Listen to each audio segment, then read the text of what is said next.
Welcome, sports fans. Thanks for joining us. It's the NBA2K26. This has all the makings of a high-scoring contest. We've got two outstanding offensive teams. Both very skilled at shooting the ball, but that's exactly why this game will be decided by stops. Defense wins against teams who are elite scoring it. Look at Cleveland's starting group. We've got Nash. Banchero is out there with Dunleavy. Then it's Allen, and it's Sampson, in at the 5, down low. Nash outside. Pass to Banchero.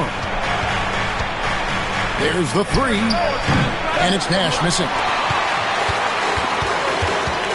And now let's swing it over to Allie LaForce on the sideline. I caught up with head coach Billy Donovan. We discussed his plans for defending Donovan Mitchell, and he told me for as quick and athletic as Mitchell is, we can't allow him to get downhill. No free runs in the open court, no clear lanes to the bucket. And he added, that's not as easy as it sounds, but that is our goal. Back to you guys. And as always, Allie, great job. Thank you. First personal foul. First team foul. And just over a minute played here in the start of the game. Pass to McConnell. Noah with a screen for McConnell. 5 to shoot. Now here's Hardaway. Sampson pulls it in. And Greg, what stands out most about Donovan Mitchell's game? I think it's his consistency. He's a fearsome scorer pretty much since he set foot in the league. And with his pull-up game, he can get his shot off against anyone.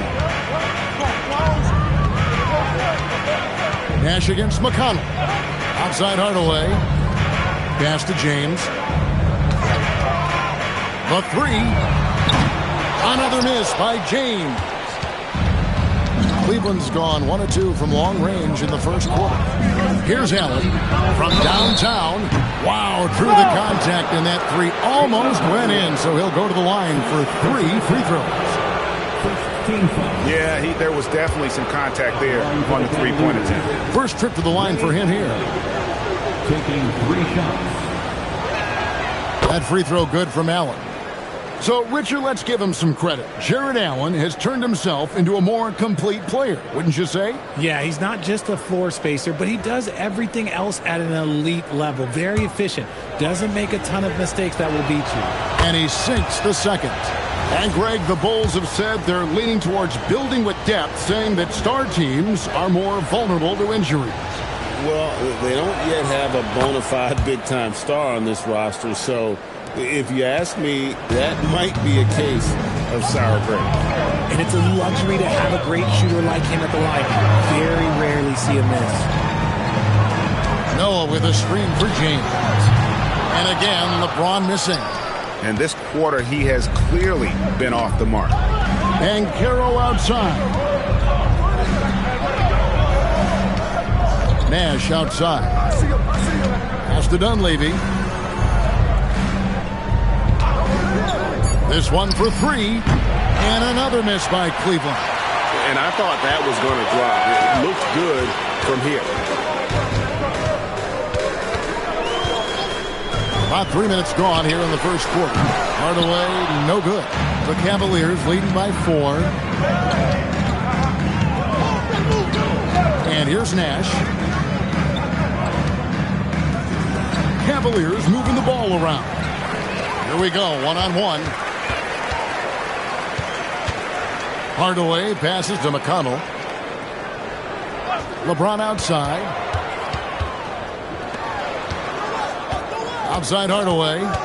From outside the arc. Sampson pulls it in. Sampson's got 4 rebounds in this game. Pass to Nash. Banchero looking around. Nash outside. Gets the three-pointer to fall. And they don't want to get in a habit of giving him open looks from 3. First quarter still, but not who you want to leave open. Guys are looking for a spark here. Yeah, a cold stretch offensively for sure. And it's Hardaway again missing. And there comes a point when, for the team's sake, you might want to move it. He's hurting them with all of these misses.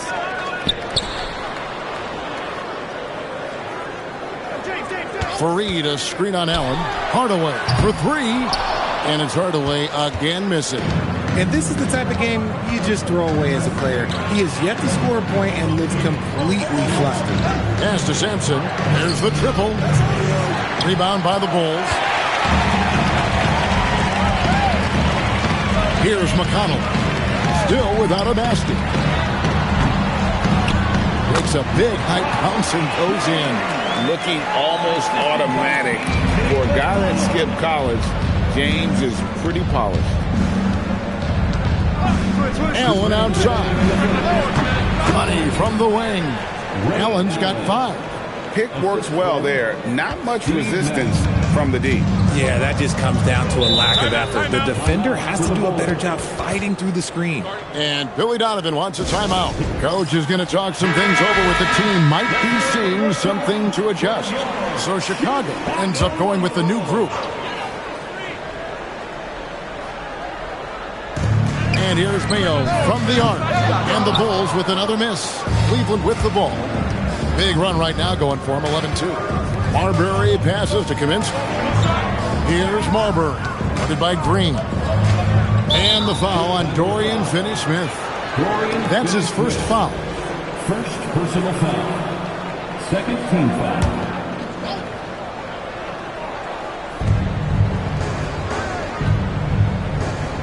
1:30 left in the first. Clock at 6. Kaminsky with the screen. Nash outside. Here's Sampson. And Boucher sends it back. Let's go to the sideline and see what Allie LaForce has dug up for us. Allie, take it away. Hey, Kevin. Coach Kenny Atkinson demanding that Evan Mobley stay in attack mode the entire game. And Mobley said, I have a lot of different skill sets that I can bring to the table. Being out there and challenging myself is going to sharpen them and get them where they need to be. Kevin, back to you. On the rise. All right, Allie, thank you for the report. Now here's Mayo. He has yet to score. Round kicks to Boucher. It's deflected. And they've come out with a take-no-prisoners approach on the glass here tonight, guys. Here's Sampson. Boom, he jams it straight down. And that assist got him a little nod from his teammate after that one. Bulls trail by 9. 5-second differential between the shot clock and the game clock. Pass to Boucher. Now, Finney-Smith. And here's Mayo from the arc. Wow, came this close to a 4-point play. They'll head to the line for 3 free throws. Bulls shooting their first free throws of the game. At the line for 3, Mayo.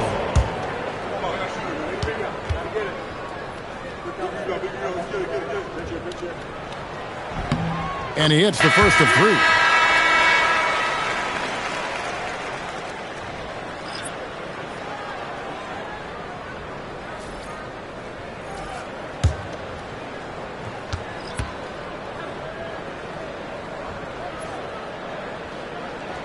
And he's good on the second.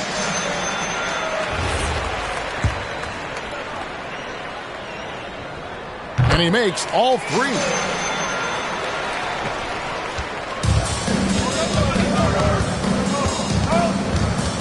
Here's Marbury. Nothing on the board. A floater. No good that time. And that concludes the first quarter of play. Cavaliers ahead. They're up by 6.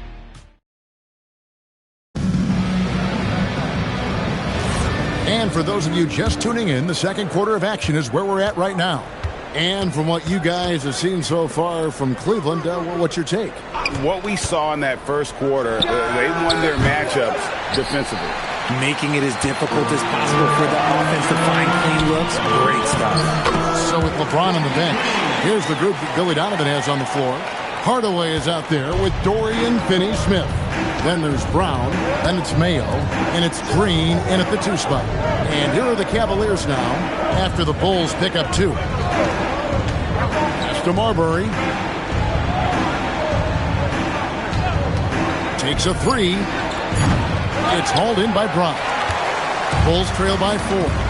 RJ, last season, as we know, the Cavs got hit with the injury bug at the worst possible time, right in the playoffs. Yeah, the worst time possible. Their key players all had injury concerns as the season wore on. But sometimes you just got to play through it in the playoffs.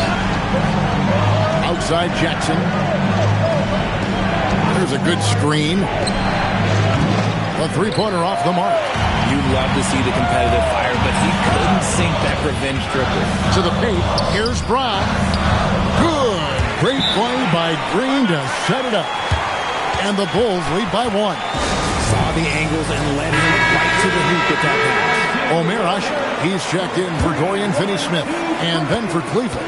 Banchero's checked in for Kaminsky. Dunleavy comes in for Brewer. And Allen subbed in for Jackson. Allen, right side. And that time, also a missed shot. Bulls have gone a nice 3 of 3 to start the second. Stolen by Allen. Banchero passes to Marburg. Now Ilgauskas. Hasek defending. It's good. Rate of baskets assisted. It's a stat I really like. It tells the story of how well you are playing team offense. And here's Green outside. That one's no good. That makes him 1 for 2. And you could tell he thought that triple was going to fall. Driving inside. And there's the basket. Whistle blows and a chance for a three-point play. Going to the line for 1. Yeah, outstanding job there of taking the harm and still able to finish. So Chicago going with an almost entirely new group.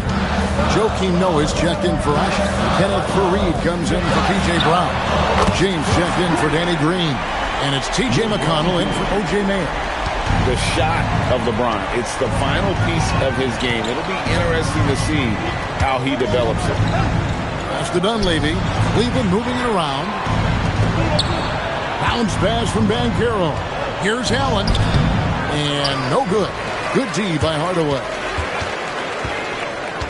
James dishes to Fareed. On the wing, James. And the Bulls tack on 2 more. That's a guy you want taking shots, a quality offensive player. Allen outside. Here's Marburg. Releases. Kenneth Fareed pulls it in. Very dangerous to leave a guy like that open. Lucky break there for the D. Fareed setting the pick for Hardaway. Off target from outside. And it's just one of those days, guys. He has just struggled to shoot the basketball. Ray Allen is on the wing. Sinks the triple. Allen's got 8. So, Greg, you played in the league over a decade. What's the toughest thing about being a pro basketball player? Lots of things. To me, it's just keeping your spot. Every year, there's just so much talent coming in. So holding on to a place on the roster, then that can be as difficult as anything. And here is Hardaway. Following the 3 from Ray Allen. Hardaway, no good. And he continues to cast away, but the results just haven't been there tonight. Allen passes to Marburg.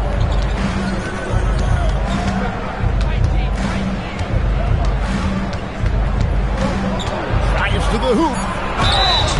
And foul on the shot, so he'll get a chance at the line. People have said, Greg, he is a system unto himself. In fact, he said it about himself. James Harden's ability, GA, to break down defenses remains in rarefied air. And even as he's lost a step now, his supreme skill level ensures he remains a threat on a nightly basis. O.J. Mayo is checked in for Hardaway. A switch here also for Cleveland. Sampson's checked in. Richard the Bulls knocked out of the play-in by the Miami Heat for 3 seasons in a row. You can't call it a rivalry if it's in the play-in. It's not the playoffs. The playoffs? With the Bulls finally committed to a rebuild, it could be a while before they create any more impressive postseason narratives.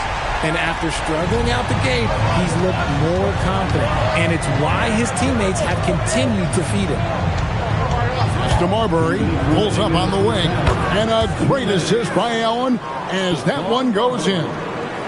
Allen's got his 3rd assist on the night. And it's McConnell with the ball. He'll bring it up for the Chicago Bulls. Trailing by 2. James has a two-pointer. Sampson pulls it in. Sampson's got double-digit rebounds now in the game. Here's Marbury.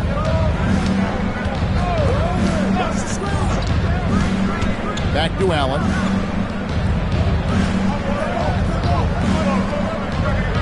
To Marbury. Here's the three. And it's LeBron James with the rebound. Chicago has gotten half their shots from three-point range to go down in the second quarter. 3 of 6 from downtown. Takes the three. Another three for Chicago. And his ability to efficiently score, that's really helped him out in this one, putting them ahead on the scoreboard. Carroll, a screen on McConnell. Allen for 3. Hits it from three-point range. Allen's got 11 points. And an eye for an eye. Both teams working to stretch the floor. This is today's NBA. Hey, we see this kind of exchange more often than not. The 19-foot shot, and James gets it to go on the assist by McConnell.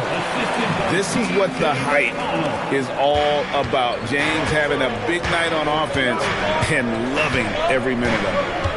Now here's Allen. 11 points in the game. That's to Dunleavy. And here is Allen. In the corner, it's Dunleavy. Off the mark there with the three-point shot.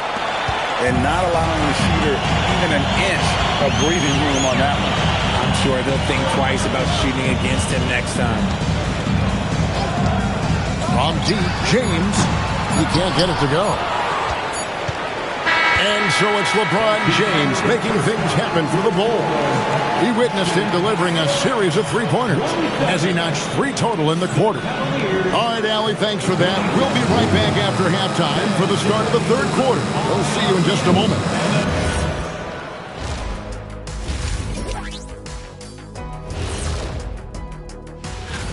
Looking at the Bulls, they've impressed me since the last rankings. They may have a higher ceiling than I thought. Yeah, you know. Now let's take a closer look at that tight first half for the Chicago Bulls. They've done everything they can to shoot. And that is it for halftime.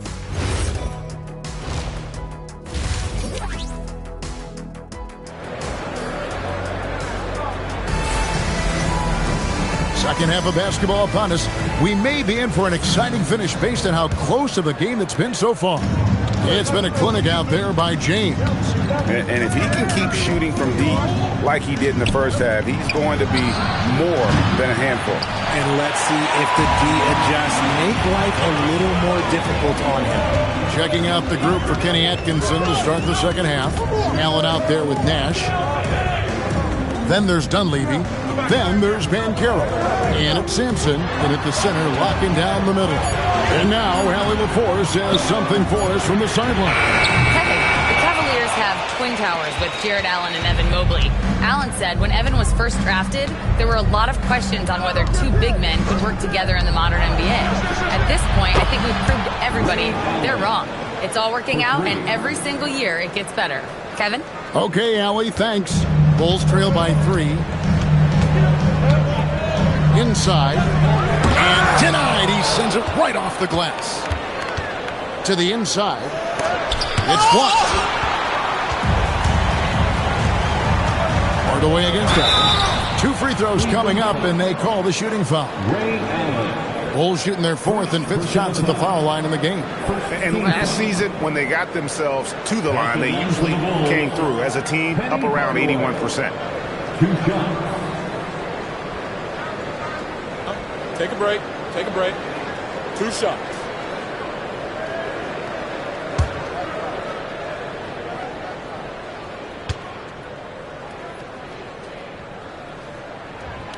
And he can't get the first one.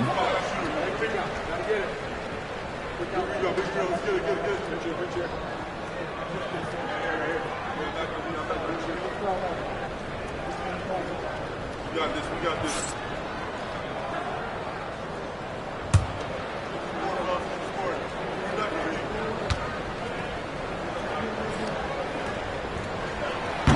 Second free throw, no good. The Cavaliers leading by 3. Nobody near Allen. Another three for Cleveland. And they're getting their points now almost exclusively from the triple. 4 of their last 5 makes are from beyond the arc. And here's LeBron outside. Cavaliers with the rebound. Their biggest lead of the game was 9. That's not how you want to come out of the break. 3 straight misses. They need to settle in quick. Allen's shot is off. And close to making the defense pay for the lax coverage that time. Outside, James. And it's good. Assisting on the play was Hardaway.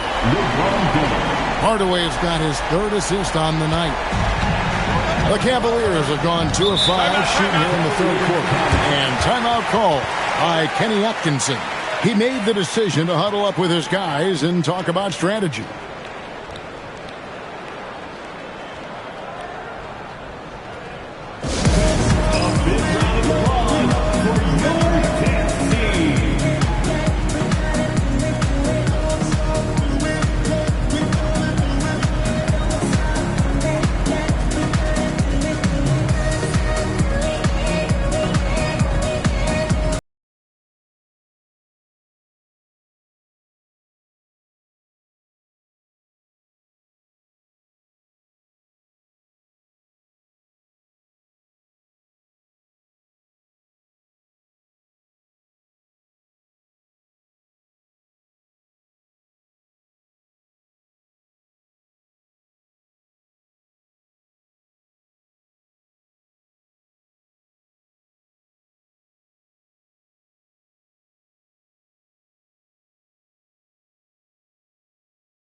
The stats for Hardaway. Coming off a terrific season, he averaged 24 per clip, 5 assists, and 5 rebounds. And you look at his huge role in their offense, a major contributor as far as putting up points. He's just a natural scorer and someone this offense leans on to help shoulder the load and lead the charge.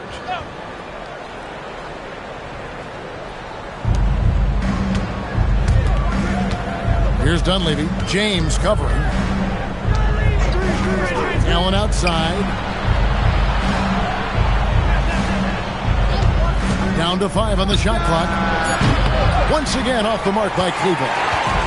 And here's James. He'll bring it up for the Chicago Bulls. It's a 3-point game. Outside Hardaway.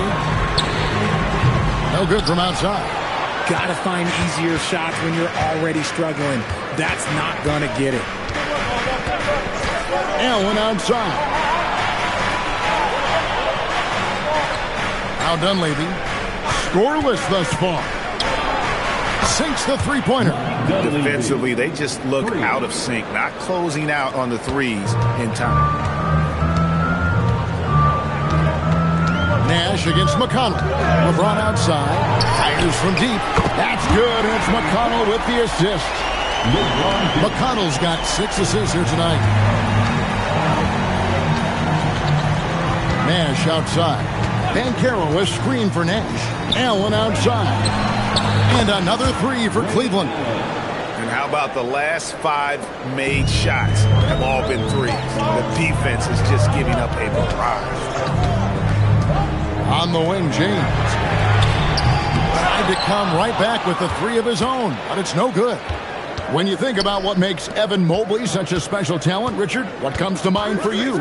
Well, his defense is already outstanding for a player of his age. And so seeing him add another Defensive Player of the Year award in years to come, that's what he needs to do. He needs to continue to be an anchor. Here's Nash. Sweet little floater. Nash has got 5. He knew what he wanted to do all along. The teardrop. And Billy Donovan wants a timeout. Coach needs a moment to talk things over. Rudy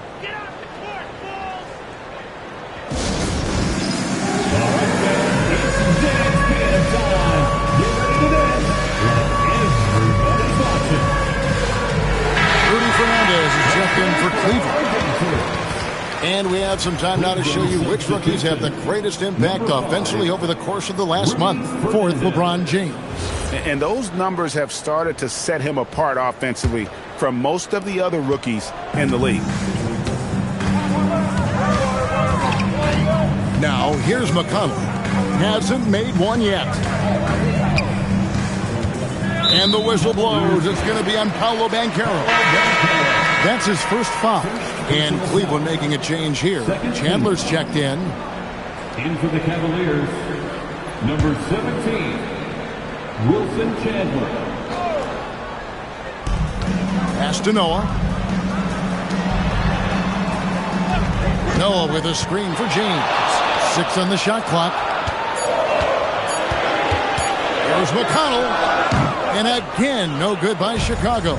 A good board there, Kevin, but overall they're getting slightly out-rebounded. Count that bucket.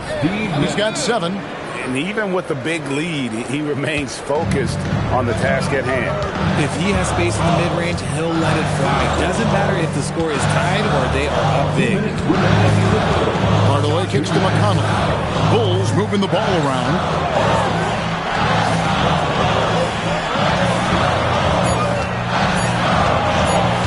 Now here's Hardaway. Defended by Dunleavy. Hardaway, no good.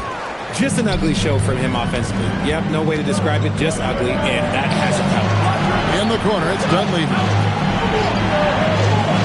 And here's Chandler from the arc. Chicago grabs the miss. Noah's got 8 rebounds in this game. They've been struggling here on offense. Yeah, a bit of a dry spell for sure. LeBron outside. They need this one. That's good, and it's McConnell with the assist. McConnell's got his 7th assist in the game. And Caro outside. 1:02 left to play in the third. Chandler up top for the 3. And it's McConnell with the rebound. Bulls trail by 7. Here's Hardaway. Here's Fareed. Sampson pulls it in. Sampson's got 14 rebounds tonight. Going after. Nash kicks to Chandler. Pass to Sampson. Over Fareed. Sampson's shot good. Sampson's got his 2nd bucket of the night. Despite his relatively quiet night, they are still winning, and that just shows this team is more than just about one guy. LeBron outside. Jacks up a 3. It's rebounded by Cleveland. Sampson's got 15 rebounds here tonight. Nash against McConnell. Here's Dunleavy. Pass to Banchero. A 3. And that one released in time, but no good. And so it's the Cleveland Cavaliers in control with a 9-point lead to end the quarter. And it's been their rugged defense setting the tone. We'll return shortly.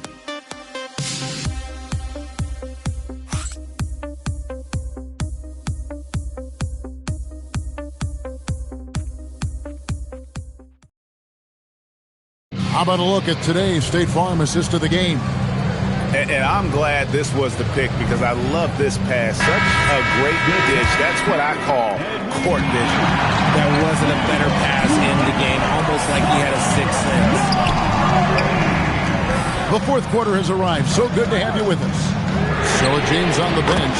Here's the group that Billy Donovan has on the floor. We've got Chris Boucher. Green is out there with Mayo. Then there's Brown. And it's Hardaway in at the 3, the small forward. Allen outside. Pass to Marbury. Kaminsky a screen on Mayo. Fires from the wing. And it's Marbury missing. It hasn't been his best game, but his team is still doing just enough to be up. Green taking his time here. Out to Hardaway. Fires the 3. The Cavaliers pull it in. They've led by as much as 10.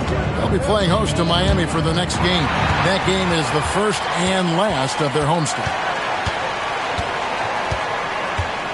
Pass to Mayo. Shoots the 3. Outside, Green. At the elbow, it's Brown.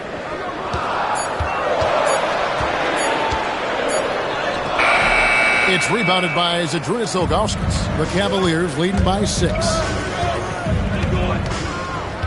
Here's Marbury. Ilgauskas a screen on Mayo. Marbury. No good on the 3. And even though he hasn't been himself, it hasn't affected his team too much. They've still got the lead. Green, the pass to Boucher. And here's what Cleveland's schedule is looking like. On Thursday, they'll head back home to host the Miami Heat. And then on Friday, they'll begin a road trip starting in Indiana, going up against the Pacers. And you know for that matchup with Atlanta, that one might be worth keeping an eye on. It's always a great matchup when those two face off. And the timeout called here by Billy Donovan. Clearly, he's got something his players need to hear. And immediately.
For the Bulls, Joakim Noah, he's checked in for Brown.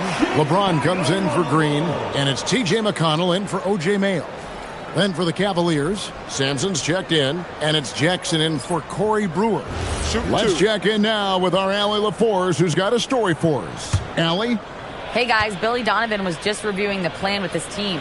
He isn't liking what he's seeing out there on the perimeter, saying to his guys, defensively, we're too lax, and they're getting any 3 they want. And offensively, the ball movement, it isn't crisp, which is why we're not getting many opportunities from outside. I want to see improvement on both ends. And Allie, thanks so much. So he hits 1 of 2 from the stripe. Hard to put into words, RJ, the impact Donovan Mitchell had on last year's 64-win Cleveland Cavaliers team. Yeah, that's the best Cavs team we've seen in almost a decade. Spider led this team. It looks like they're not going anywhere anytime soon. Bounce pass from McConnell. No one near James as he lets it go. Good. And McConnell gets the assist. And until he cools off, I'd keep the ball in his hand. Marbury passes to Sampson to the left side wing. Cleveland moving the ball around. Trying to answer back, but that 3 is off the mark. Bulls trail by 4. Pass to Boucher. Floats it up. James flushes in the alley-oop. All you have to do is lob it LeBron's way. He'll take care of the rest. Outside Jackson. Now here's Allen. Fires for 3. Boucher with the rebound. Boucher's got his 5th rebound right now in the game. Boucher sets a screen for Hardaway. And the Bulls another 3. Guys, what a game. 8 lead changes here. And don't be surprised if it comes down to the last possession. And Kenny Atkinson calls timeout. He's not taking any chances. He wants to huddle him up right away. Fareed's checked in for Chicago. And Cleveland making a change here.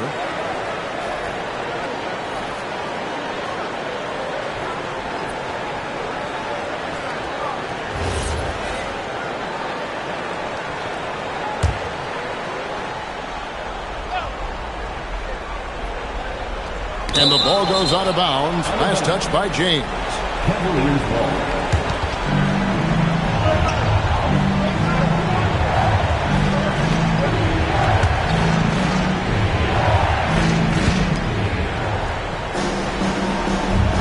And a little over 3.5 minutes in the books so far here in the 4th. Pass to Allen. Over to the wing. Banchero kicks to Dunleavy. 4 on the clock. Fires the three. A clever and versatile defender, LeBron is excellent at using that athleticism and reach to just bother the shooter. On the wing, James. Pulls the trigger. Got it to go. He's been dominant all game long. Nobody on the floor can stop him. And look, let's just say he knows it. The Cavaliers trail by 3.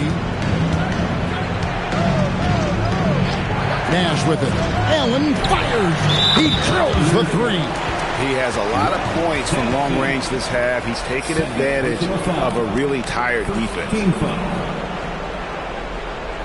Ray Allen. Chicago with the ball. They're on a 14-5 run here. It's James.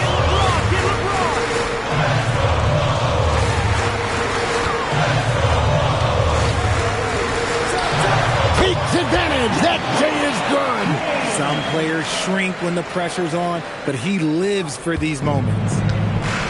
The Cavaliers have gone 2 of 7 from the field in what's been a cold start to the fourth quarter for them. 3. Good. Wow, look at the damage this young man is doing from deep. And there's another one. And the defense has to know that taking away his 3 is the #1 priority. And he's hurt them all game long with that shot that makes no sense. Off target from outside. Yeah, but the defense was determined not to give him an inch of free space. And that one falls. Coming off a big game, his confidence couldn't be higher, and Coach knows it. When it ain't broke, leave it alone until someone stops him. Just let him roll. Outside Hardaway. Now McConnell. Now James.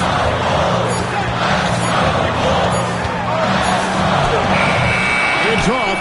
The defense ready for him on that possession. They had to be, because he is so strong in the paint.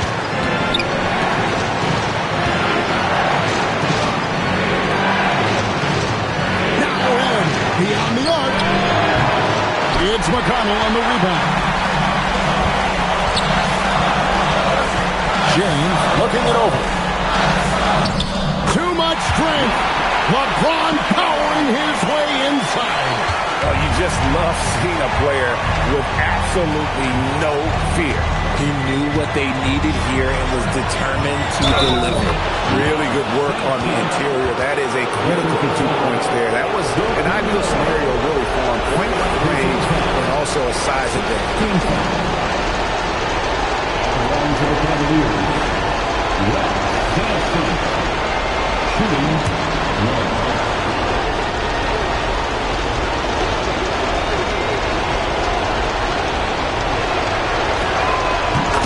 One free throw upset to a 2-possession game. Costly foul on the shot that time. And the timeout called here by Billy Donovan. And he knows there's no room for mistakes and wants everyone on the same page.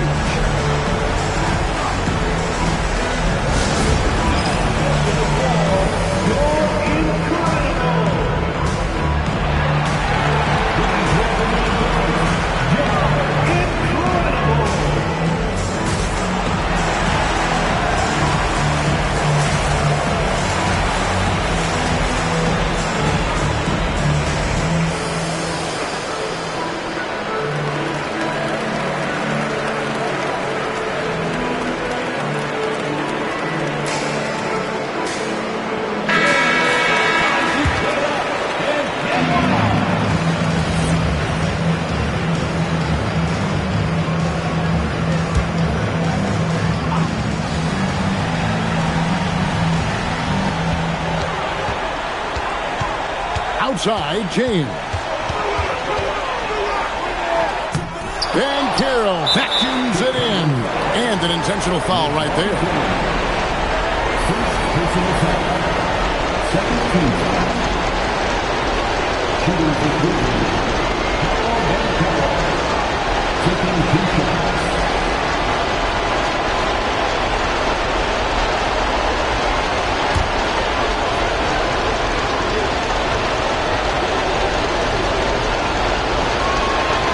And that hurts as he doesn't get the first one to fall. Trying to focus now on the second.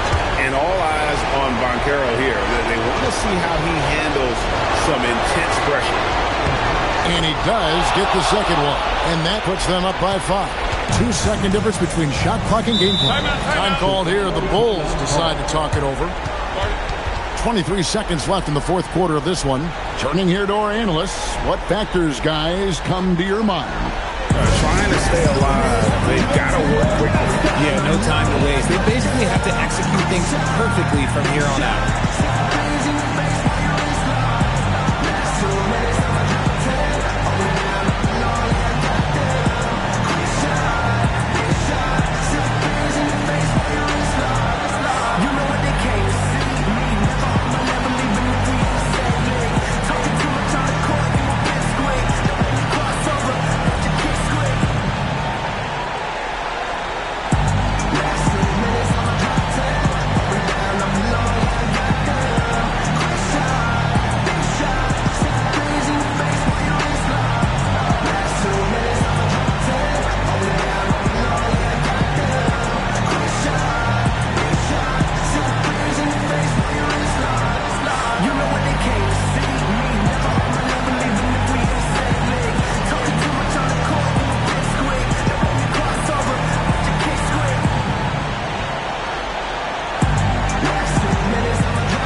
And after that slow start, Fonnie looks like he's finding his touch from beyond.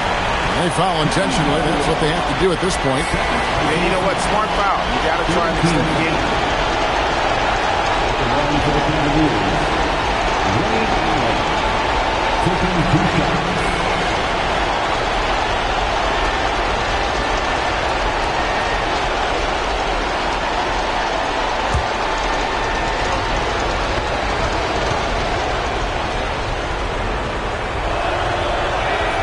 Good on the first, and that makes it a 3-point lead.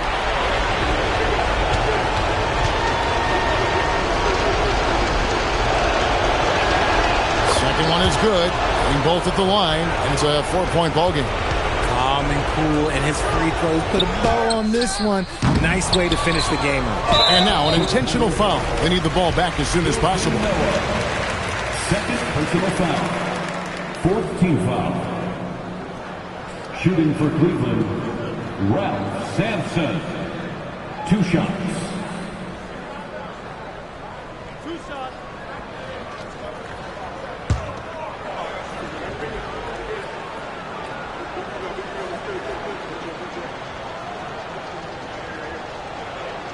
He drops the first one, and that puts them up by 5.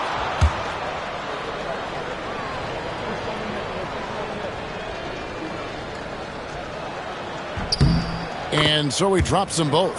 It's a 6-point ball game.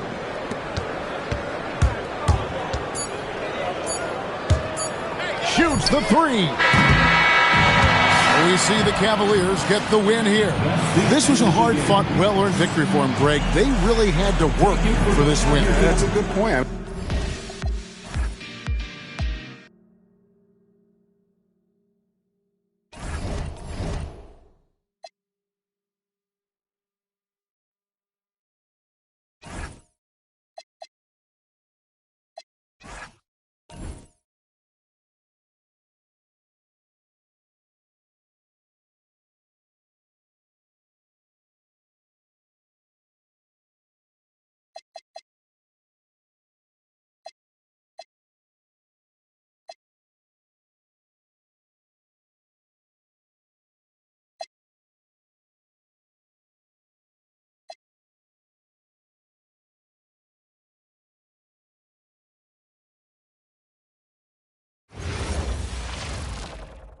Welcome, folks, and what better way to sell?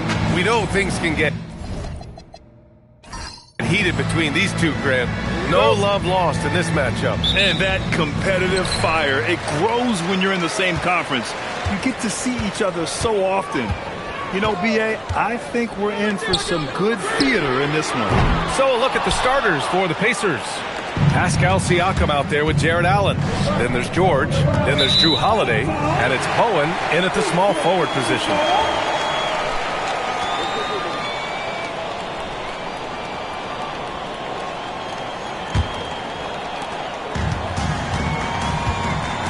Here's Livingston to the middle. Pirtle with the bucket. Yeah, that's his bread and butter right there. That's where Pirtle wants to operate, right there in the paint in front of the rim. George outside. Pass to Siakam. Back to George for three.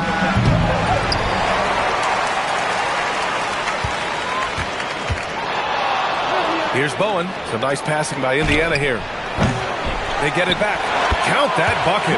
Oh, he'll wear you down with the way he grinds it out on the offensive glass.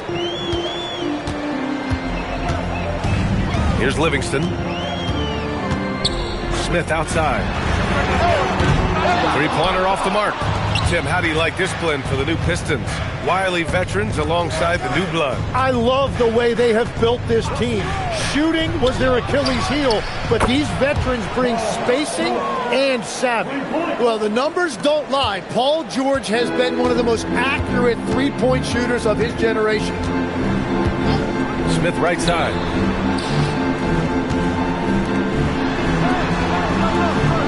Pirtle with a screen on George.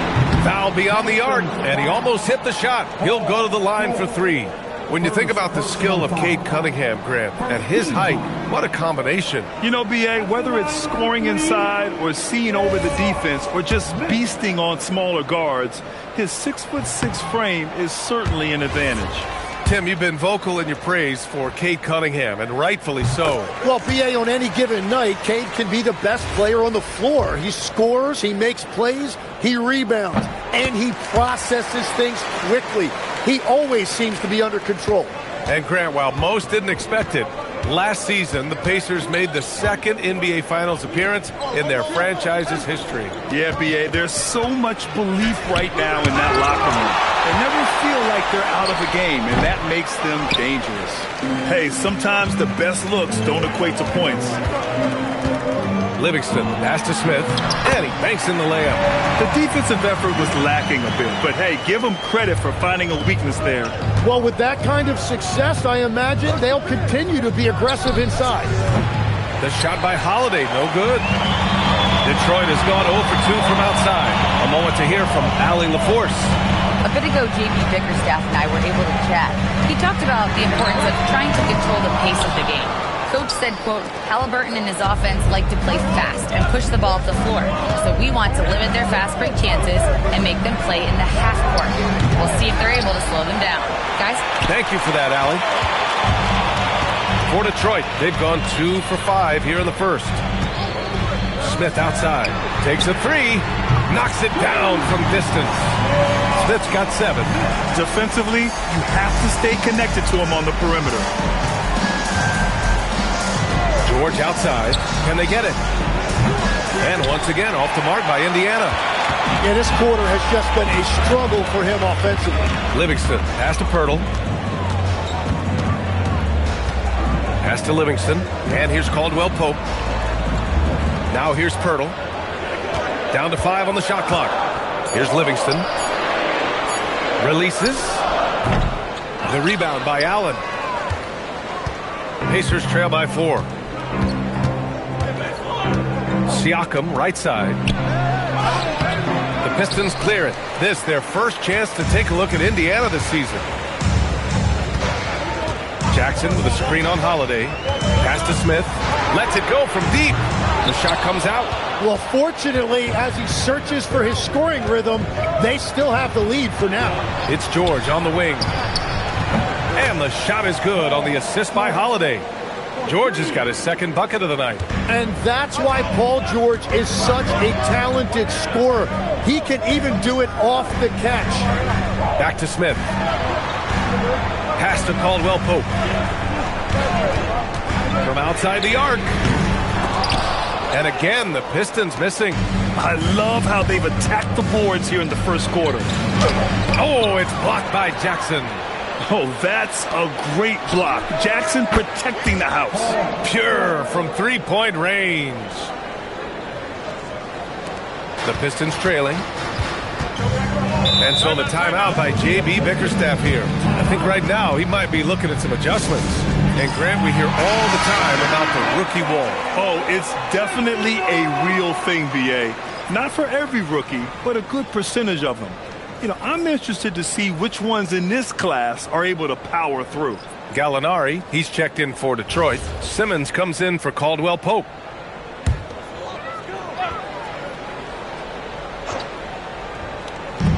.157 left now in the first quarter. Smith outside. Fires from deep. Oh, he drains the three, and he'll go to the line for one more. It's going to go on Paul George. This is his second trip to the line in the game. It's hard to forget how much he struggled from the line during their last matchup. Van Vliet's checked in for Indiana. One shot. One shot.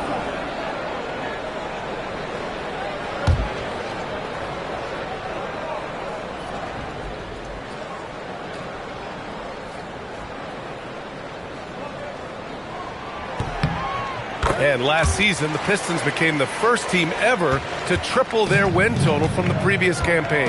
Yeah, going from the worst record in the association in 2024 to a playoff team in 2025. And now they look to just keep on rising. Already +5 in terms of rebound margin. Livingston, it's good. And a beautiful setup from Simmons that time. And that's the right decision when you've got a smaller man on you. Pass to Holiday. Outside Walker. Uncovered. Again, Indiana. That's the right pass to make. Beautiful job. For Detroit, they've gotten 5 of 11 shots to go. And here's Simmons. Smith outside. Simmons with a screen on Holiday. Smith no good. Yeah, he probably shouldn't have taken that shot there. The defensive intensity was all over it. Van Vliet, the pass to Walker. Now Holiday. Kicks it out to Isaac. The three is up. And that's good. His first bucket of the game. They keep capturing the lead, then giving it back. We'll see if they can hold on to it this time. Yeah, it's been a close matchup, which we expected, and this could very well come down to some big shots at the end. Now here's Gallinari. Still without a bucket. 6 on the shot clock. The three, Smith. The rebound by Allen. Pass to Holiday. Puts up a three. Another three for Indiana. Good passing to set that up. Teamwork on display. That shot, no good. Paul George, he's feeling it tonight. He's been the driving force for Indiana. He dropped 3 threes in that quarter. They haven't found an answer for him yet. All right, stick around. We'll be right back after this.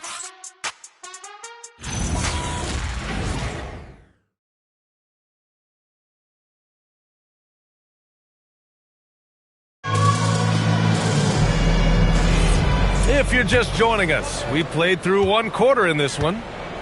All right, well, a look at how the points have been generated so far. A scoring breakdown for Indiana. Yeah, their early focus on outside scoring has paid off. They're finding plenty of points from three-point land. And we talk about winning games at the margins all the time. That's exactly what they're doing because they are throwing bodies on the offensive glass. We've got Grady Dick, also Ben Simmons out there. And it's Finley in at the small forward position. That's the group for Detroit right now. Here's Horford. Van Vliet outside. Payton finds Van Vliet. Just 5 on the clock. So nice passing by Indiana here. Three-pointer, no good. Pistons trail by 4. And let's swing it over to the sideline and hear from Allie. Hey, Brian. The Pistons are growing. Coach J.B. Bickerstaff said, I appreciate the work that the guys have put in, and I'm proud of what they're becoming. But we have more work to do. We're still taking steps. Our guys have improved. The team has improved, but we're not finished yet. Guys, back to you. On the rise. Allie, thanks very much for the report. Now here's Walker. Deflects the pass. Pass to Horford. And here's Van Vliet from the arc. The shot that time not on target. And so it's Simmons with it. He brings it up for the Detroit Pistons. They haven't allowed any points in the second quarter. From 12 feet, it's rebounded by Indiana. This game coming after a loss versus the Bulls. In this league, you have to stay active at both ends of the floor. I thought their lackluster defense was the difference in the game. Well, that's a great point, and you can also add poor communication. The rotations were slow and sometimes not even there at all. Van Vliet missing again. Practically a block. Good, strong challenge. He didn't quite get a hand on it, but he did enough to affect the miss. In order to create effective spacing, you need enough guys on the floor that can hit from downtown. And timeout called by Rick Carlisle. Coach taking this moment to speak to his guys, maybe alter some of the game plan. For the Pistons, Jaren Jackson, he's checked in for Gallinari. Caldwell Pope comes in for Wilson, and it's Smith in for Dick.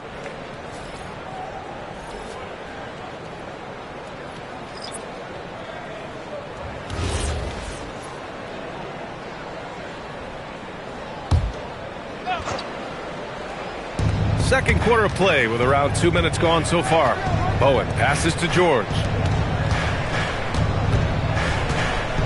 Here's Bowen. Really had his troubles in the loss to Chicago. He just couldn't find his rhythm. Down low.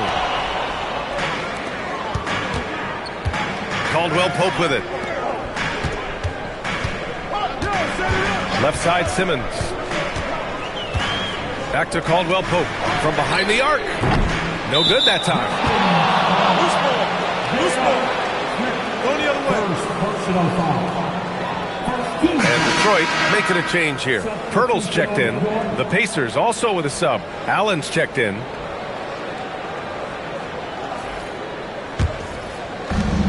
Indiana's gone 0 for 4 from beyond the arc here in the second quarter.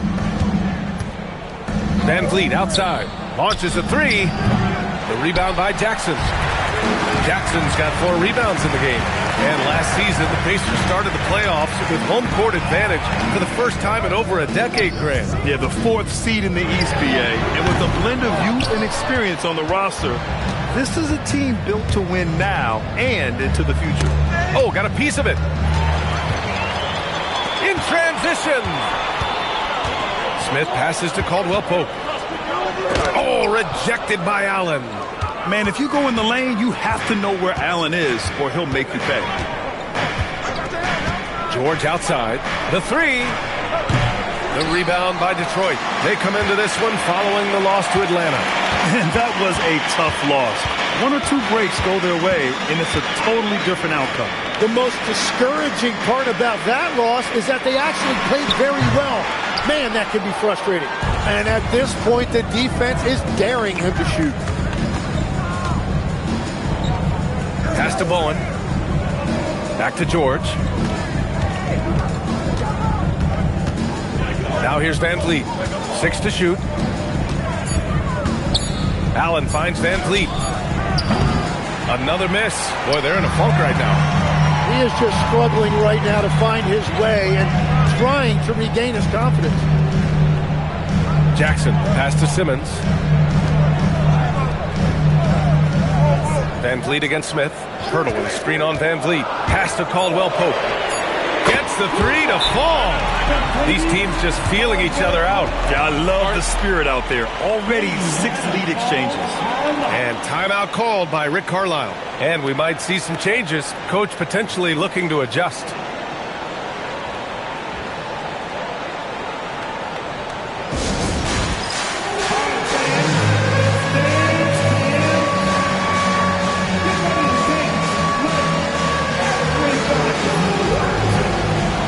Livingston, he's checked in for Detroit. The Pacers also with a sub. Holiday's checked in for Fred VanVleet.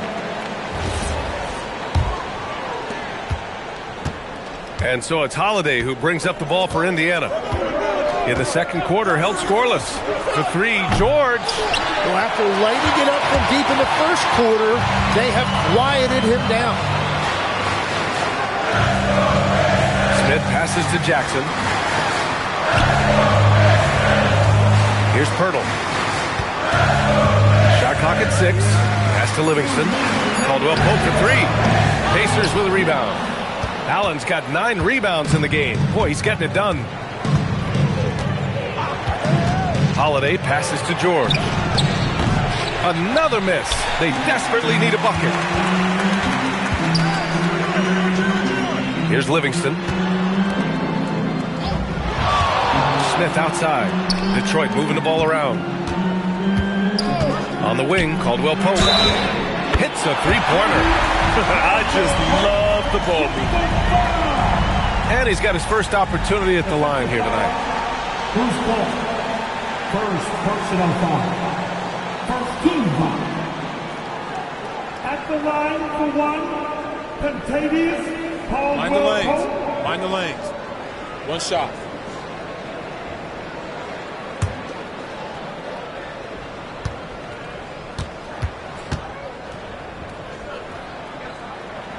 Well, you need a real big-time star to win in this league. And Grant, the Pistons have that in Cade Cunningham. Oh, my, B.A. It took until year 4 for him to really break through. Already a player who can impact the game in so many ways, but when his numbers go up across the board, that's doing something special. And here's what the Detroit Pistons schedule looks like. On Thursday, they'll host the Charlotte Hornets. And then on Friday, they kick off a road trip in Miami, where they'll take on the Heat. And you know, for that matchup with the Bulls, it's one that I'm excited for. A couple of teams that play exciting basketball meeting up early in the season. Isaac, he's checked in for Paul George. And he nails the third. And timeout called by Rick Carlisle. He's going to gather the troops and talk it over. And now it's time to take a look at who the top rookie passers were over the last month. Number 5 is Drew Holiday. I really like how he sees the floor. A selfless distributor who enjoys hitting those guys in their spots. 1:14 left to play in the first half of basketball. They still need this. Smith with the rebound. The other team just looks more in sync and is riding the momentum. Yeah, it's just time to settle everything down. Get high percentage looks and then D up. Beyond the arc. And again, no good by Detroit. Pacers trail by 8. Here's Bowen. No good on the triple. Well, Detroit shooting only 33%. Not exactly consistent offense. Livingston pass to Jackson. And here's Smith. 4 on the clock. And again, no good by Detroit. I know he's on a cold streak, but he can't let that get in his head. If he can just make a couple of buckets, though, this can all be put in his rearview mirror. And they've made themselves easy pickings. Sloppy ball control creates an easily converted turnover. And here's Holiday. Oh, he got it up in time, but it wouldn't fall for him. And that'll do it for the first half of play. Detroit on top. They're up by 10. And don't go away. After the break, we'll see you right back here for the start of quarter number 3.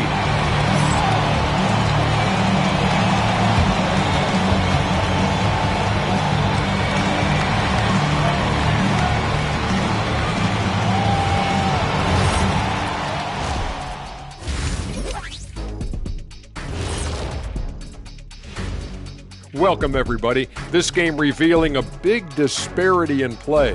What a performance so far for the Detroit Pistons. They've been patient, not allowing the other team to speed them up, just making the plays that are there. Yeah, protecting the lead by protecting the ball. Sounds simple, yet it's anything but. And now an opportunity to check out the old social media feed. Papa No Look 3 is curious as to whether Shaq could have made it as a stretch 5. Look, There's an easy way to answer that. Shaq, how many threes did you make in your NBA career? One more than everybody watching at home. Good point. But then they didn't answer. How many dunks did you have? Stretch 5? No, we're going inside the big fella. Thank you, Kenny. Thanks as always for watching. Let's head back to Brian Anderson and crew for the start of the second half.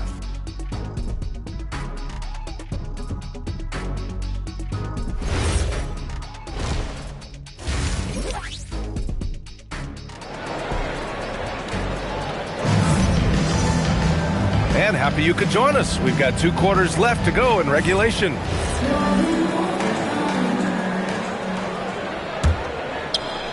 Pacers trail by 10.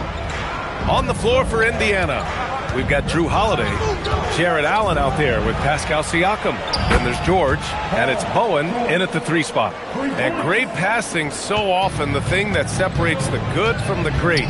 Who, for your money, Tim, is the best in the association? Well, what's crazy, B.A., is I think the top of the list belongs to a center.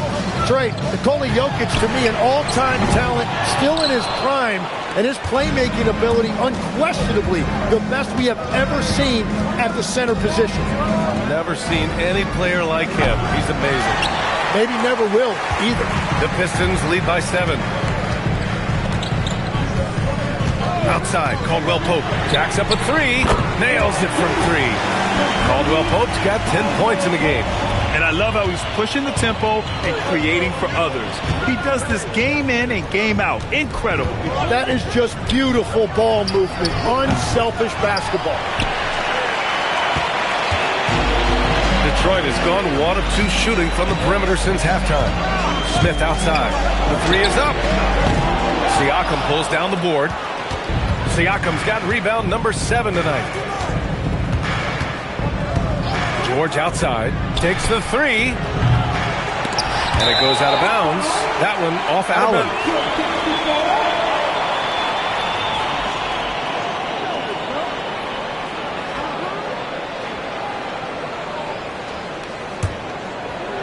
Over a minute and a half now into this third quarter action. Until the timeout by J.B. Bickerstaff here. He's going to talk it over with his guys. All right, let's get a report from Allie. Thanks, guys. Cade Cunningham is leading the way for this Pistons team. Coach J.B. Bickerstaff said he shows belief in his teammates, and that's what leadership is. He's with you during the good and the bad. That gives the rest of his team more comfort and confidence. Back to you guys. Establishing the mindset. Allie, thanks very much for the report.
Now that we have a second, let's take a look at which teams cashed in on the fast break last year.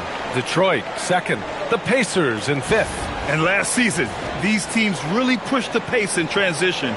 Once they had the ball, they looked to get up the floor quickly and capitalize.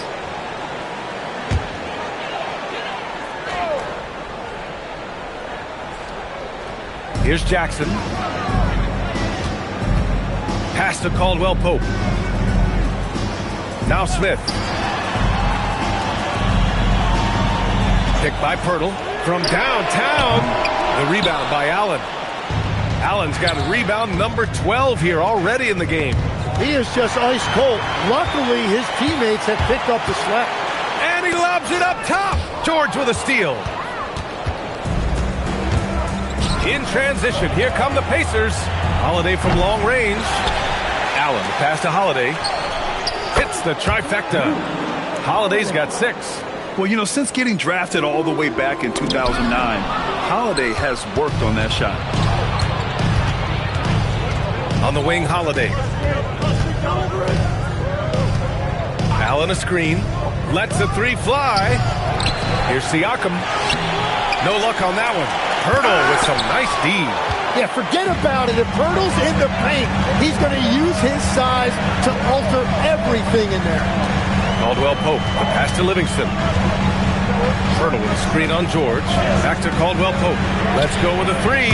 He drops it from range. 13 points in the game. Exactly what every offense needs. Shooters who can force the defense to extend. Yeah, that's how you create that spacing, and that will open up a lot of options offensively. And timeout called by Rick Carlisle. He's going to take a moment to give him a breather and talk things over.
Jackson against Siakam.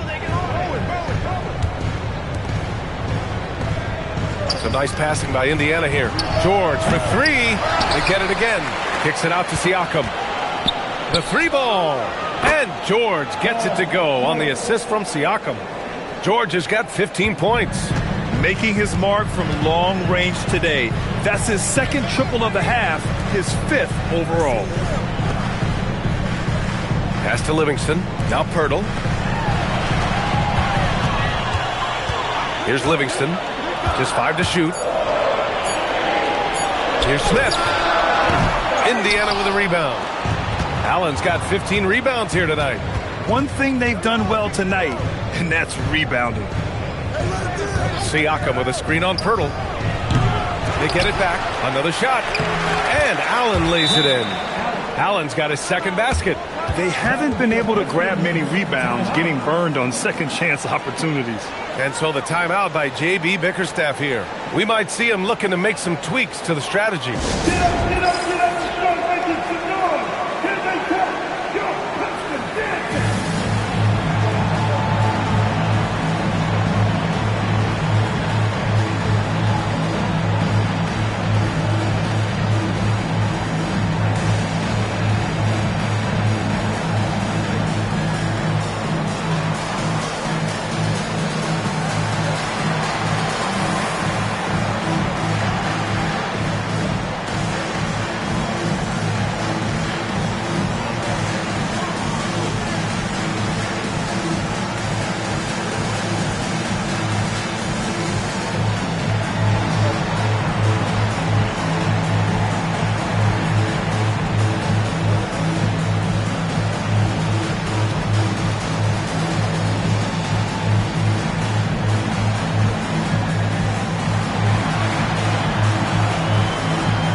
Simmons has checked in for Smith.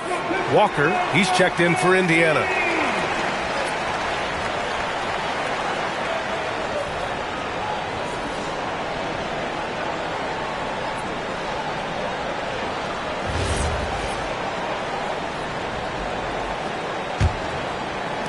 Detroit leading by 5.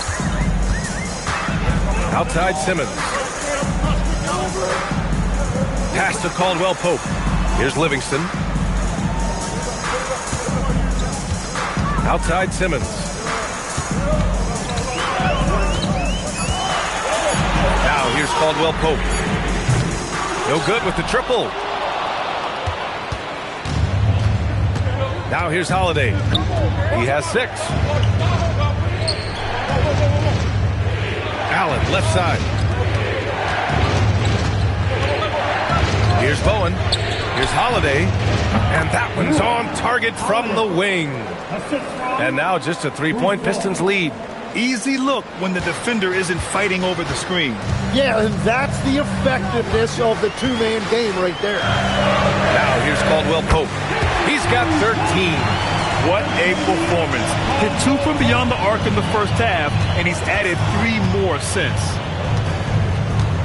Allen a screen. Holiday from long range. Rebound Detroit. They've led by as much as 10.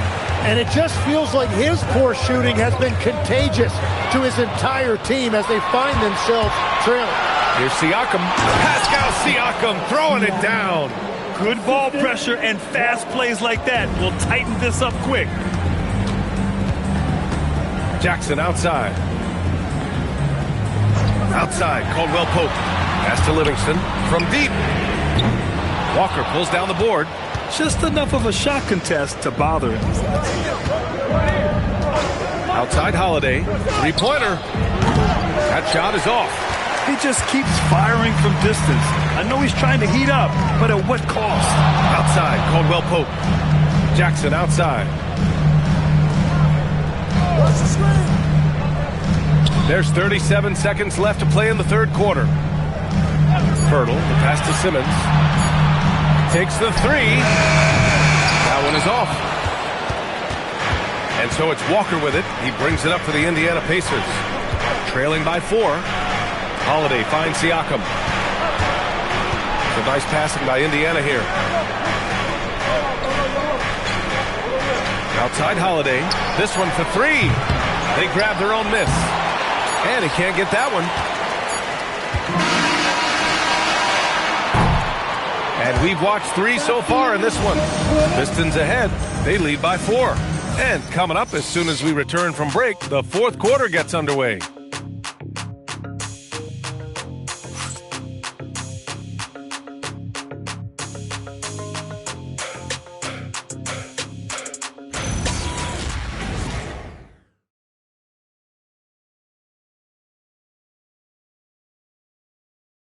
And a worthy candidate tonight as we take a look at our State Farm assist of the game. You know, I'm kind of stoked that this was a choice because I love this pass. A remarkable find. He put his court vision on full display. Well, he made it look simple, but that's not always easy to execute. Well, this has been a great contest so far. I imagine the fourth quarter could have more action in store for us. We've got Grady Dick. Ben Simmons is out there with Smith. Then there's Wagner. And it's Wilson in at the 4. That's the 5 on the floor for the Pistons. Pacers trail by 4. On the wing, Isaac.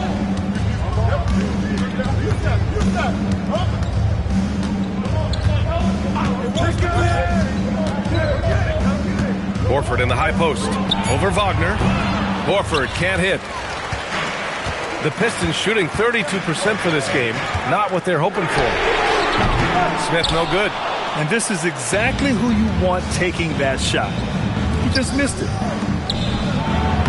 Shot is good by Isaac. With a tough road ahead, they worked hard to get a good shot. Simmons against George.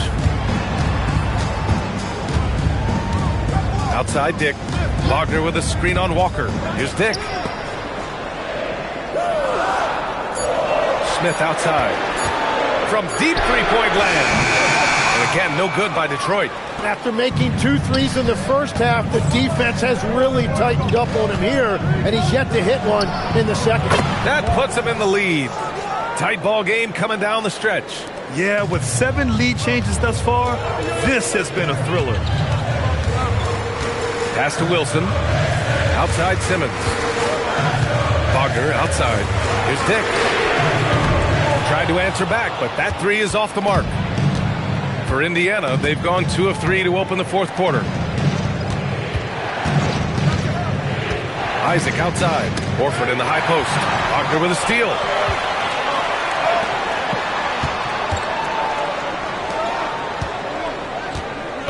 Simmons looking around. Here's Wilson. It's good. And a beautiful setup from Simmons that time. Wilson's gotten himself on the board with a three there. And an important part of every team's game. A look at the hustle stats for the Pistons. Well, their D has been a major story tonight. I mean, those steals and putting pressure on the ball, clogging the passing lanes, impressive. And they have also done a great job capitalizing on turnovers. Whenever they get a steal, they are off to the races. They're going to try to keep that going. And the timeout called here by J.B. Bickerstaff. He wants to make sure they're purposeful with the game plan. A big group substitution here for Detroit. Pirtle's checked in for Wagner. Jaren Jackson comes in for Wilson. Caldwell Pope's checked in for Dick. And it's Livingston in for Ben Simmons. Time now to hear from our reporter, Allie LaForce. J.B. Bickerstaff had some words for his team over the break. Coach telling their team, this is a tight one. We need full effort defensively, 1 or 2 stops, and we will win this game. A coach preaching defense, a familiar tune. Okay, thanks, Allie. Nice shot by George. He hit 3 triples in the first half, 3 more since. That's nothing to shrug at. Here's Livingston. Out left to the wing. The three, Smith. The rebound by Allen. Allen's got his 18th rebound here tonight, all over the place. You wonder what the score would be if they weren't controlling the glass. George for 3. The rebound by Detroit. Pirtle's got his 8th rebound here tonight. For 3, Caldwell Pope. Oh, that bucket gives him his 7th field goal in 12 tries. That's exactly the kind of shooting you need down the stretch to win games. Pacers trail by 3. Now Holiday. Pass to George. The 3 is up. That one falls. Nice speed that time from Holiday. Holiday's got 6 assists in the game. His points are really adding up from the three-point line. He had 9 from distance in the first half, and he's only getting better. Now here's Smith. Jackson fires. He's off from 3. The Pacers have gotten 5 of their 7 shots to fall in this final quarter. Holiday can't get the go-ahead bucket. Well, his three-pointer just hasn't been there in the second half. Puts it up from 12. Ooh, the shot misses. Indiana's gone 3 for 5 from three-point land since the end of the third quarter. Now George. Owning the post right there. And this is why Paul George is a leader. He steps up in big moments and hits big shots. 2 minutes remaining. Let's loose for 3. Buries it from outside. He's done so much damage from beyond the arc, and he's still hitting those big shots. Well, you would think by now they would have learned their lesson defensively. You have to stay connected to him. Now here's George. Shoots a 3. The 3 is in. That deflates the crowd in an instant. Way to take back the momentum. Smith with it. Jackson with a screen on George. Smith. Jackson. Allen rips down the board. He's as surprised as we are. Most nights that bucket is automatic. George! And he powers it down. One-handed. Oh my. What a display of effort. That's his bread and butter, right? Chasing down the boards. And he showed you great timing as well. Offensive rebound, one of his specialties. Siakam there for the rebound. Yeah, I think he forced that a little bit there. Should have tried for a higher percentage look from the 3. The free ball is down. Perfect start for Paul George. Just absolutely filling up the stat sheet and carrying the load offensively. And J.B. Bickerstaff decides to call timeout. He clearly wants to talk it over and make sure everyone is focused.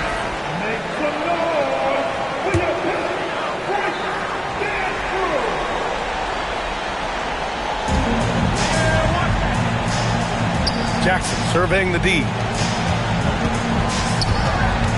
Smith, Jackson outside. Here's Smith. 5 on the clock. Oh, and just miss after miss right now. And here's Holiday. George fires. Rebounded by Jackson. And they have to know that any hope of a comeback is gone. Yeah, I think it's time to wave the white flag. No need to shoot. This one is done. Yes, they've got to be happy with tonight's effort.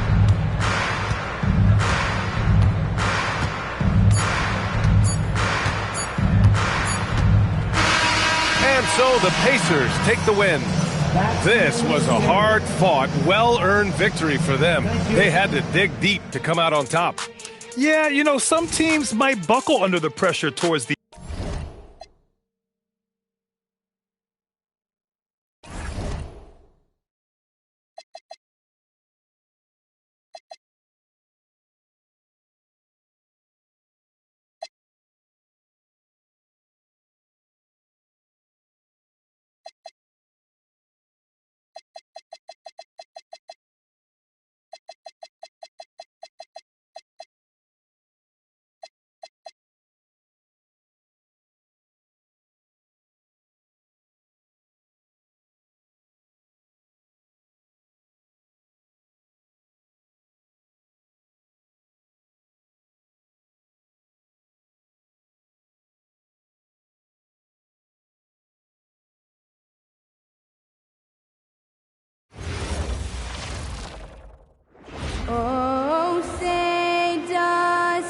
Possession can end until somebody grabs a rebound. Greg, two of the best on the boards are facing off tonight. They prioritize rebounding. And getting those extra possessions can really break a team's will. When excellent rebounding teams play, everyone has to work a little harder to secure the ball. And the Houston Rockets starting 5. We've got Robert Covington. Evan Turner is out there with Harden. Then there's Griffin. And it's Drummond in at the center, locking down the middle. Here's Podziemski, defended by Covington. Sanders sets the screen for Young. Just 5 on the clock. Golden State needs to get off a shot. Tatum no good. And so it's Covington who brings up the ball for the Rockets. And Turner at the basket on the assist from Covington. And once he got to the 10, I think he was surprised to find himself that wide open. Well, this early, they should be showing a lot more energy on defense. It's not there. Now, here's Cousins. 9-point game his last outing. And not going to go. He misses the first attempt on the night. Covington kicks to Harden. And some nice passing there by Houston. Here's Harden on the wing. Lets the 3 fly. Drains the three-pointer. And this is one rookie who's ultra comfortable from deep. Harden has a knack for that triple. Well, Clark, after missing most of the 23-24 season, Tari Eason came back strong last season. Boy, he sure did. I mean, he really looked good and comfortable out there. Made quality plays at both ends of the floor. You really hate to see anybody get injured, but especially a young guy like him. But youth gives him a chance, I think, to bounce back pretty quickly. The Warriors have gone 0 of 3 from the field to start the game. Cousins with a screen on Harden. Outside Tatum. They need this. Andre Drummond grabs the miss. And 0 for 4 starts. Somebody forgot to take this team out of the cooler. Out of bounds. Golden State takes possession. And now with this break, here are the premier glass cleaners among rookies over the course of the past month. Third is Andre Drummond. And every team in the league needs a guy who can go and get. I mean, his great work on the boards certainly endear him to the coaching staff. Well, I tell you what, he just creates so many second chance opportunities for his team when he's on the floor. I mean, last month was a huge one for him. Be interesting to see if he can keep it going. And so Steve Kerr decides to call a timeout. Coach is going to take a few minutes to regroup and go over the strategy.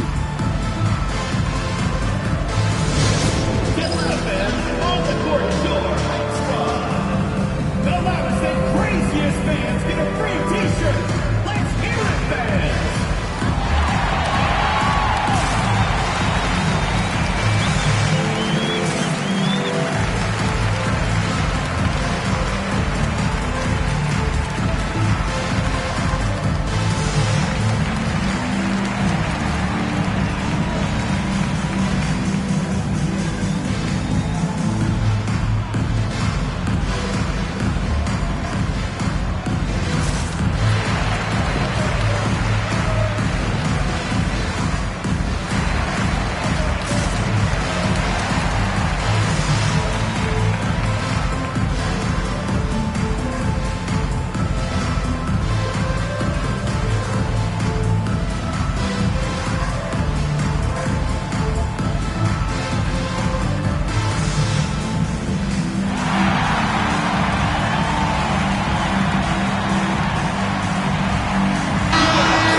Young. He's coming off an excellent season.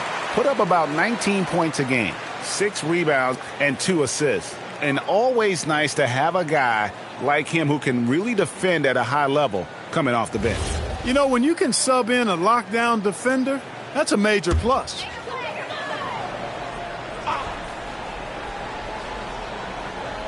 And just under 2.5 minutes elapsed here in the first. Yes, that goes in. Boy, the 5th time's the charm. That's a big basket there. Houston leading by 6.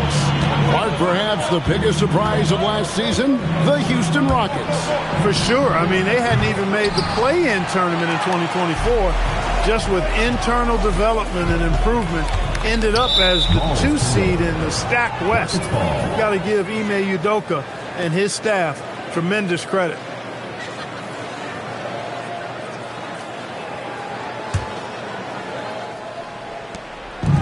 For Houston, they've gone 3 of 5 shooting the ball so far. Young against Turner from deep Harden. It will not find the hoop. It's his 3rd miss. He has made 2. Pass to Young. Tatum looking around. Cousins with a screen for Tatum. Plenty of room to knock down the shot. And the lack of effort to fight over the screen there makes that an easy shot. Well, I'm going to credit the screen. I mean, that's a good, strong pick he lays there. A shot by Harden. Wide open. Tipped to wide by Houston. Drummond passes to Griffin. Turner with a screen for Drummond. Just 4 to shoot. Second shot opportunity. The shot by Turner no good. Warriors trail by 4. Young outside. Majemski on the wing. Back to Young. Cousins with a screen for Young. It's rebounded by Houston. Drummond's got his 5th rebound in this one. Houston moving the ball around. Young outside. Outside Tatum. Cousins with a screen for Tatum. Count that one. Tatum's got his 2nd bucket of the game to go. And this is what Tatum does best right now. Create space in the mid-range area and use that high release point to just shoot over the top of the D. And so the timeout taken here by Ime Udoka. He's going to take this chance to talk to his guys. And some changes here for the Warriors. Howard comes in for Young, and it's Kyrie Irving in for Brandon Pajemski. And then for Houston, Stoudemire comes in for Griffin, and Trae Young subbed in for Robert Covington. Now, here is Young. 9 points last game. Their offense stone cold. Another miss there. Tatum passes to Irving. 1:50 left in the first quarter. But Trae. Rockets with the rebound. Harden surveying the D. Drummond with a screen on Tatum. Young, right side. It's good. The assist that time from Harden. Over the years, I think Harden's come a long way as a passer, and his teammates appreciate it. Warriors trail by 5. Now Howard. Still yet to score. And here's Tatum for 3. Stoudemire grabs the miss. Not quite enough defense that time around. Just lucky he was off.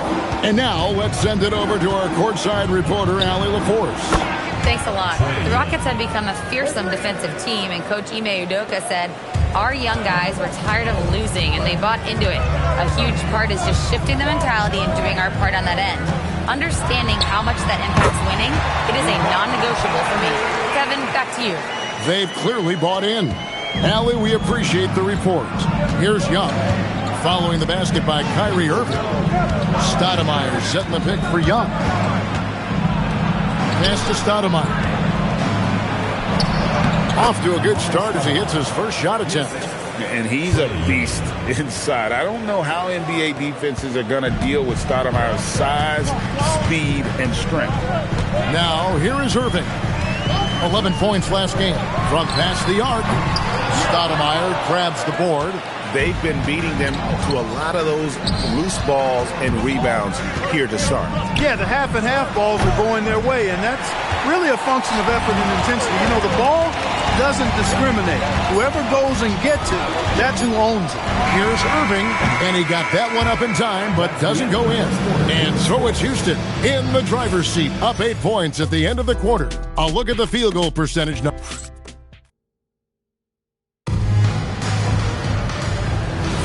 And thanks again for tuning in. If you're just joining us, we've played through 1 quarter of action so far. And a chance for just a second to check out the scoring breakdown for the Rockets. Absolutely dialed in from beyond the arc so far in this one. The defense is surrendering the long-range shot here early on. One other thing they've done really well, moving the ball around. They've done a nice job not settling for that initial option and making that extra pass. So on the floor for Houston, Terrence Ross is out there with Young. Then there's Gooden, and it's Vucevic, and it's Rogers in at the 3 spot. Wow, what a pass there. He made that a very easy basket with that setup. And you look at the addition of Jimmy Butler. G.A., why has he been such a fit for the Warriors? He really is an unselfish, high IQ superstar, and that's what the Warriors are all about. And his isolation, interior scoring has given them another look offensively. Now here's Ross, guarded closer. Young dishes to Vucevic. Now that we have over half of this season completed, Greg, what are you most interested in seeing moving forward? I'm looking at which teams are going to make that playoff push, right? And which teams are content with slipping into the lottery. A lot will be determined over the next few weeks. Looking at who's out there now for the Warriors. Tatum, he's checked in for Daniel Tice. Young comes in for Roten. And it's Brandon Pajemski in for Kyrie Irving. Rogers checked in for Houston. Griffin against Tatum. The kick out to Young.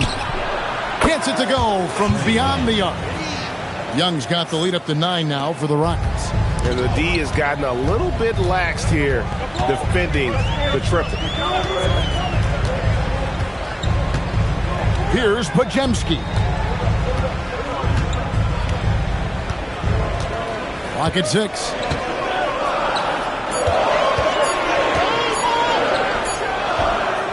Rebounded by Covington. That's a shot he's got to hit. You don't get many looks better from that range. Young outside. Griffin sets the screen for Young. And then Griffin with the dunk. Oh, inflicting some punishment with the two-hand flush. They're going for the throat. Now's the time to do it. Keep attacking that rim. Here's Pajemski. Here's Abdul Rahim. And the Warriors miss again. Rockets leading by 11. Griffin sets the screen for Young. And a miss there on the triple. Hey, it was a good look, one he normally capitalizes on. Here's Pajemski, defended by Young. And off a screen on Rogers. Tatum passes to Randall. Can't get it to fall, and he's missed the second after making his first. Looking at the last game for the Golden State Warriors, it was a win against the Los Angeles Lakers. Yeah, and with most of the arena against them, they just banded together and trusted one another to make the right play. Well, you know, the cohesiveness was evident out there. These guys feel like they can win in any arena, and they proved it that game. And so Young will bring it up for the Warriors. They trail by 11. And this is the first season matchup for them against this Rockets team. Yeah, some history here, though. Of course, they won that first-round series in last year's playoffs and ended up sending them packing. Added incentive in a game like this. I mean, they've got to be ready to rise up to that challenge. Griffin dishes to Harden. Pass to Young. It's up a 3. Good. It's Harden with the assist that time. Young's got 8 here in the quarter. Oh, great ball movement there. Golden State's gone 1 of 3 from way outside since the start of the second quarter.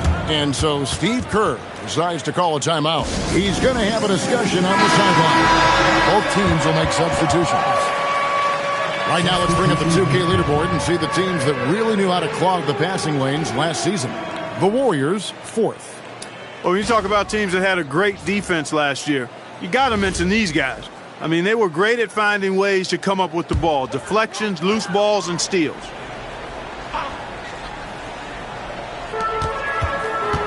Pass to Tatum. Young left side. Now Pajemski.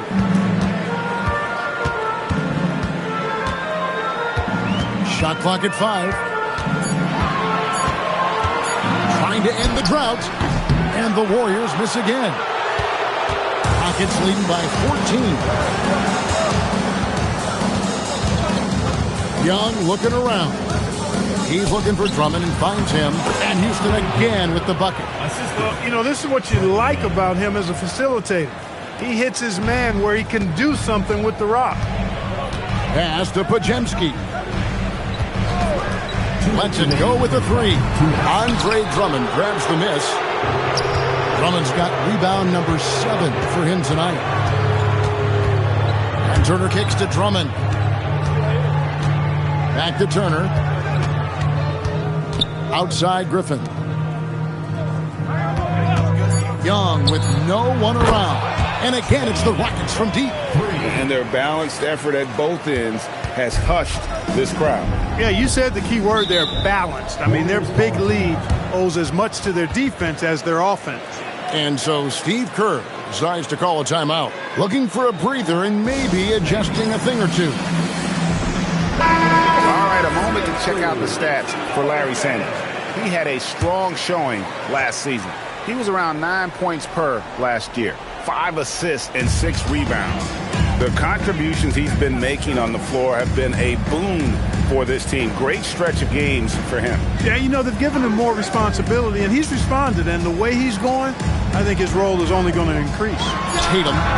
And again, it's the Warriors missing. Rockets leading by 19 points. Griffin passes to Harden. Young from outside. Good. It's Harden with the assist that time. 3 points. Harden's got his 3rd assist on the night. Well-rounded effort, and they show no signs of letting up. Almost no holes in their performance tonight. They've been tremendous. Here's Pajemski, and he drops in the layup off the glass. And this guy is a scoring machine. I mean, I know I'm not the only one to describe him that way. And Griffin slams it in. Talk about execution on the offensive end. They're leaving nothing on the table right now. Yep, they're starting to stretch this lead out. Too much offense to keep pace with. And here's Tatum for 3. Their game plan needs to change if they're going to get out of this hole because he is just not there offensively. And the call on the shot that sends him to the line. First personal foul. For Houston, they have gone 1 for 2 on the night so far from the line. And team stats last season, 74% shooting. So some numbers that they can definitely improve upon. And, you know, there was plenty of blame to go around for that. I mean, it wasn't just 1 or 2 guys. I mean, for the most part, the entire team struggled. Houston making a switch. Covington's checked in. Pajemski on the wing. Defended by Young. Pass to Cousins. Back to Pajemski. Down low. And Cousins throws it down. And in terms of size, not your typical center, but man, he plays as big as any of them thanks to that terrific leaping ability. Trae Young, he's feeling it tonight. And there's been thank you, Allie, for that. And folks, we'll be back with you after this short halftime break. So don't go away.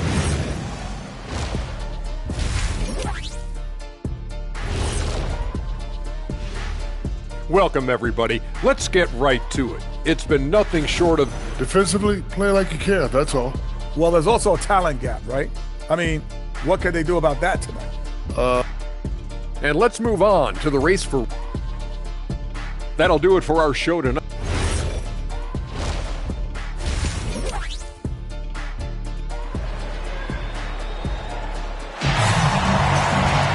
And after a very lopsided first half, We'll see if things play out a little more evenly here in the second. It's been one outstanding game from Trae Young. And the way that he has helped out with the ball movement has been a difference maker early on. And, you know, that's not a job they ask him to do very often. But in the first half, I thought he was in perfect sync with his teammates. We've got DeMarcus Cousins. Sanders is out there with Jason Tatum. And it's Young. And it's Podziemski in at the point guard. That's the Warriors 5. Right now, let's take a moment here to catch up with Allie LaForce on the sidelines. Thank you, guys. Well, Draymond Green is getting serious in the weight room. He said, one thing I learned is you have to lift weights. I was always naturally strong, so I was like, what do I need to lift for? These guys can't move me right now. But your body needs to be able to withstand the pounding of a long season. Guys? Okay, Allie, we thank you. And you look at these Rockets, Greg, pretty fearsome on the defensive end. I mean, great length and athleticism on the wings and a defensive-minded coach in Ime Udoka. They'll make you work for it, no doubt about it. Here's Harden. And that'll be 2 free throws coming up. Officials on the call with the foul. First personal foul. In GA, we know Coach Steve Kerr has been up front. In order to win, the Warriors need to take and make a lot of threes. Well, it's the superpower of their best player. Take a break. And the arrival of Jimmy shots. Butler has provided some balance, but threes are still their best bet.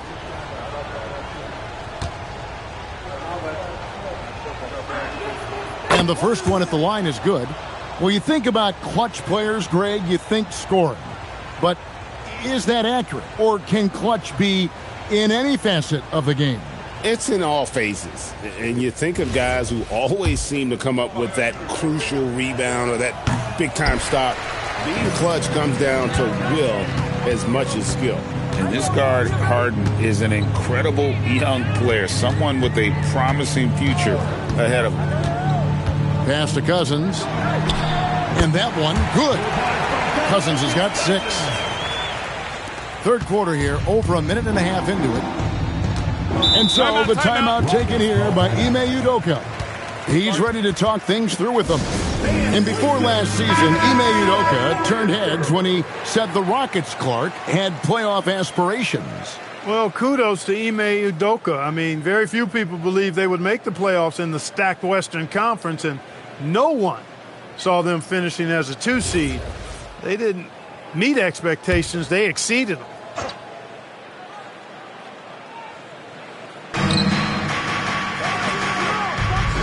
Griffin looking around. From deep, Harden. That drops. And it comes off an assist from Griffin. He's got 12. The defense is far too slow to close out on those three-point attempts. And those triples, they sure do add up quickly, don't they? I mean, they've got to make some kind of adjustment here. And so Steve Kerr decides to call a timeout. Coach is going to take a few minutes to regroup and go over the strategy. Pass to Podziemski. Cousins with a screen on Hart. Back to Young. In the corner, Sanders with it. Beyond the arc. And it's Griffin with the rebound. Griffin's got 4 rebounds in this game. And they've got a big lead, not just on the scoreboard, but really in the rebounding numbers as well. And what I like about it, it's been a physical brand of basketball. It's had a little sandpaper element to it. Gritty and rough. But that's how you win games. And so it's Turner with it. He brings it up for the Houston Rockets. Pass to Harden. 3-pointer. That's good. He's 5 for 9. And that's back-to-back threes. The D just seems to be slacking off a little bit. Now, here is Young.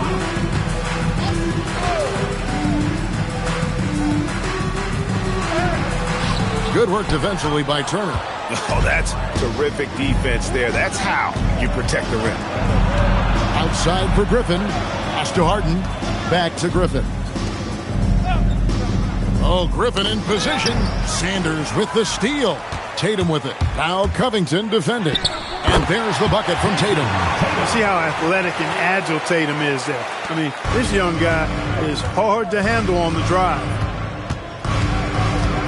Turner, the bounce pass. The 3 from Harden. That falls. Nice feed that time from Turner. Turner's got his 5th assist in this one. Pass to Podziemski. inside and out of bounds as the Rockets gain possession. To Houston. Let's see the stat sheet here for James Harden. The Warriors making a switch here. Irving's checked in. Rogers checked in for Houston.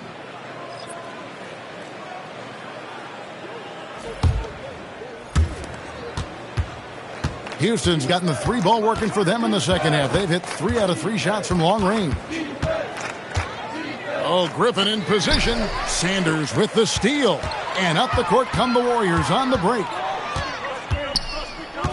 Pass to Podziemski. And here is Cousins. Over Griffin. Up and in from the low block. Cousins has got 8. And I love how the defense makes Cousins work for it, but the rookie is up to the task. Turner with it. Outside Covington. Outside Turner. 6 to shoot. And some nice passing there by Houston. Here's Drummond. Cousins pulls it in. He will not be happy with himself. Got a good look from mid-range there. Turner against Irving. Pass to Sanders. Cousins dishes to Young. Back to Cousins. 2 minutes remaining in the third. 2 minutes. Good D by Drummond. For Houston, they've gotten 4 of their first 5 second-half shots to fall. 80% since the break.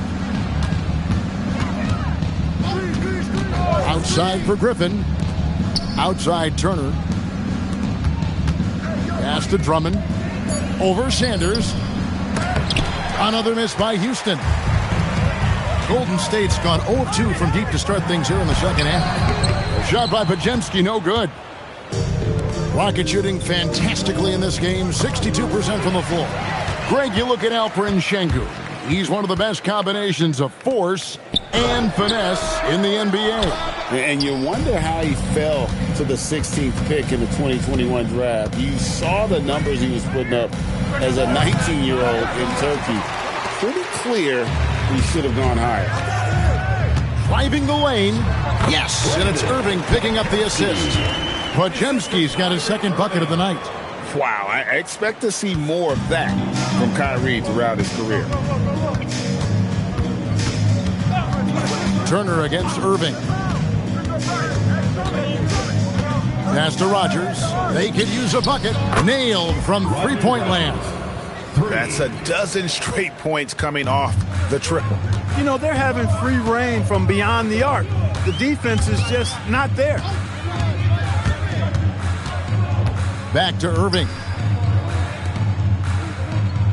Cousins with a screen on Covington. Here's Young. Count it from 12. Young's got 4 points in the quarter. He's just such a well-rounded offensive player. He's got a little bit of everything. To the left wing. Here's Griffin, and the slam by Blake Griffin. Straight rim rocker. It looked like a Greg for a second, like he might rip the cylinder loose. Now that is some real industrial size strength right there. And so it's Houston, holding a very comfortable 25-point lead as the quarter comes to a close. The three-point shooting has come fast and furious to the tune of what has become a big-time blowout in progress. And we'll be right back after this.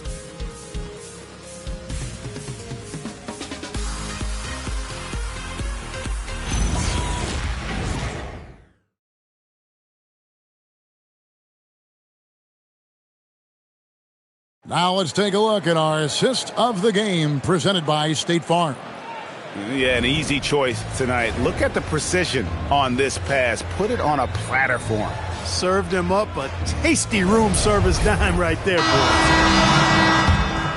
And we reach the fourth quarter in a game that may be already out of hand. Fourth quarter on the court for the Rockets. Harden out there with Terrence Ross. Then there's Rogers. Then there's Gooden.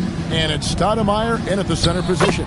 And the shot goes down. Looking like a monster inside. Stoudemire using that size and power to get the finish. And for the Warriors, they're shooting 38% from the field. A pretty weak showing for them.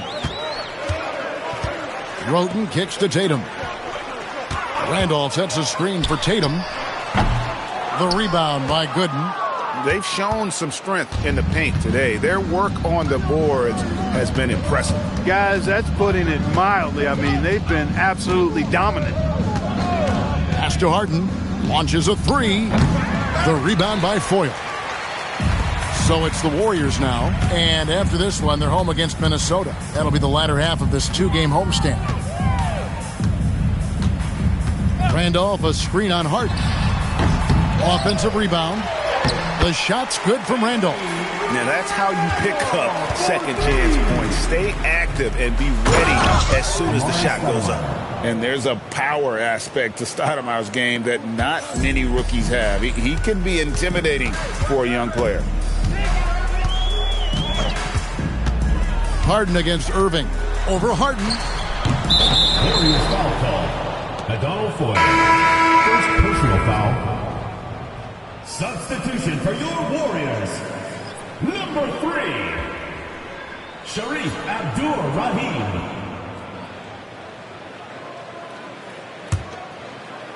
The Rockets have gone 2 of 3 from the field to get the fourth quarter started. Ross with a screen on Irving. Pass to Ross. Launches it. Good. It's Harden with the assist that time. Harden's got assist number 7 for him tonight. It's been this way since halftime. Tremendous production from beyond the arc. Boy, it's been a three-point barrage. They came out gunning and have not stopped.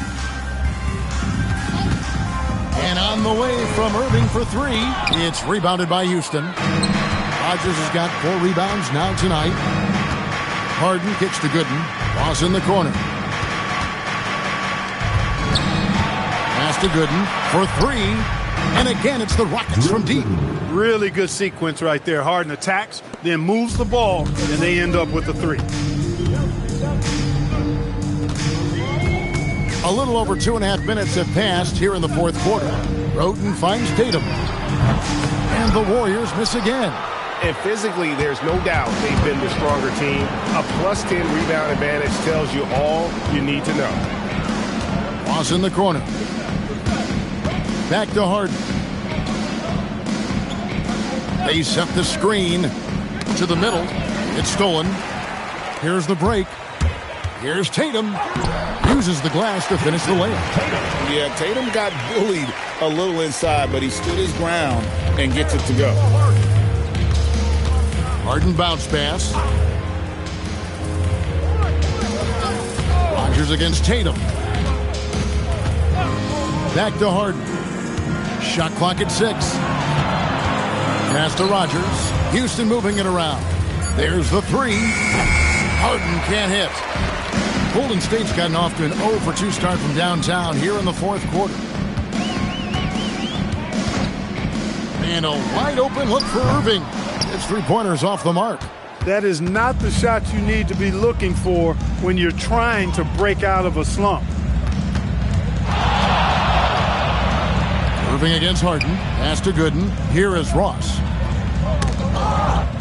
Stoudemire outside. Ross in the corner. The 3. The Warriors pull it in. Abdur-Rahim's got 4 rebounds in this game. Now here's Irving. With floor spacing so in demand, league-wide, Clark, there are non-shooting big men on the chopping block, wouldn't you say? I agree. I mean, for centers, you've got to have the awareness as far as cutting and moving off the ball and then using what they call circle action in the paint to create an angle for the pass and stay out of the way. Those are things that are part of the game now for the big guys. And it's Stoudemire missing. Warriors have gone just 2 of 8 in this fourth quarter. The final quarter not treating them well so far. Outside Irving. 3-pointer. And the Warriors miss again.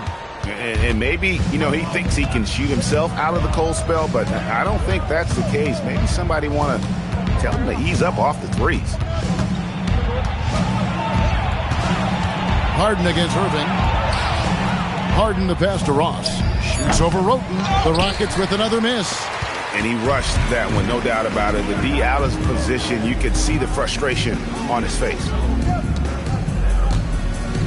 Back to Tatum. Pass to Randolph. Outside Tatum. Shot from the top of the key. Nice jump shot. Good. And so it's going to end up in the record books as a blowout, a dominating performance for Houston. You don't see this kind of a blowout often, but tonight this is a quality win across the board to deliver out this kind of punishment. They definitely never changed the approach. They just kept after it and showed they were clearly the better team in just about every single category. And during the long NBA season, each contest important here tonight. Tonight's win will give them 4 on the season. And we watched one guy all night long, guys, and looking at the stats just confirms what a dominant game he had. What a night tonight it was for Trae Young. Just an outpouring of points from him. Nobody could do much to keep him from dropping it in. 26 seconds left here in the fourth quarter. To the paint. It's tipped. Irving looking for an opening. Pass to Roten. Back to Irving. And a great assist by Roten as that one goes in. That is good offense, unselfish play. So we see the Rockets taking the win here. This one was over well before the final buzzer. The fans were waiting for something to get excited about, Greg, but they never got it. They sure didn't. I mean, they just rolled to this win. They made it look really easy. What an efficient performance at both ends. Well, folks, that's going to do it for now. And so now, for Greg Anthony, Clark Kellogg, and Allie LaForce, this is Kevin Harlan saying thanks for tuning in. And now, our player of the game, Trae Young.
Oh, say does that stop? Lots of basketball savvy vets on the floor tonight, Grant. These guys know the game inside and out. Well, the IQ is so high on both sides. You know, B.A., you expect to see lots of intelligent play, and I always get excited to see teams with this much experience. And the Lakers starting five. We've got Mitchell Robinson. He's out there with Kobe Bryant, and it's Heinrich in at point guard. Bryant, the pass to Heinrich. Back to Bryant. Lets it go from the wing. Love grabs the miss. Here's Dang. Boy, he just disappeared against Minnesota. They needed him. Dunn, the pass to Love. Back to Dunn. Inside. Outside for Love. Shot clock at 5. Gets the 3 ball to go. Well, this is the era of big men who can shoot the 3. In fact, if you're Kevin Love, you've had to adapt and adjust and make your game more modern. Here's Heinrich. 15 in his last outing. Pass to Robinson. Here's Heinrich. Oh, it's stolen. Battier passes to Dunn.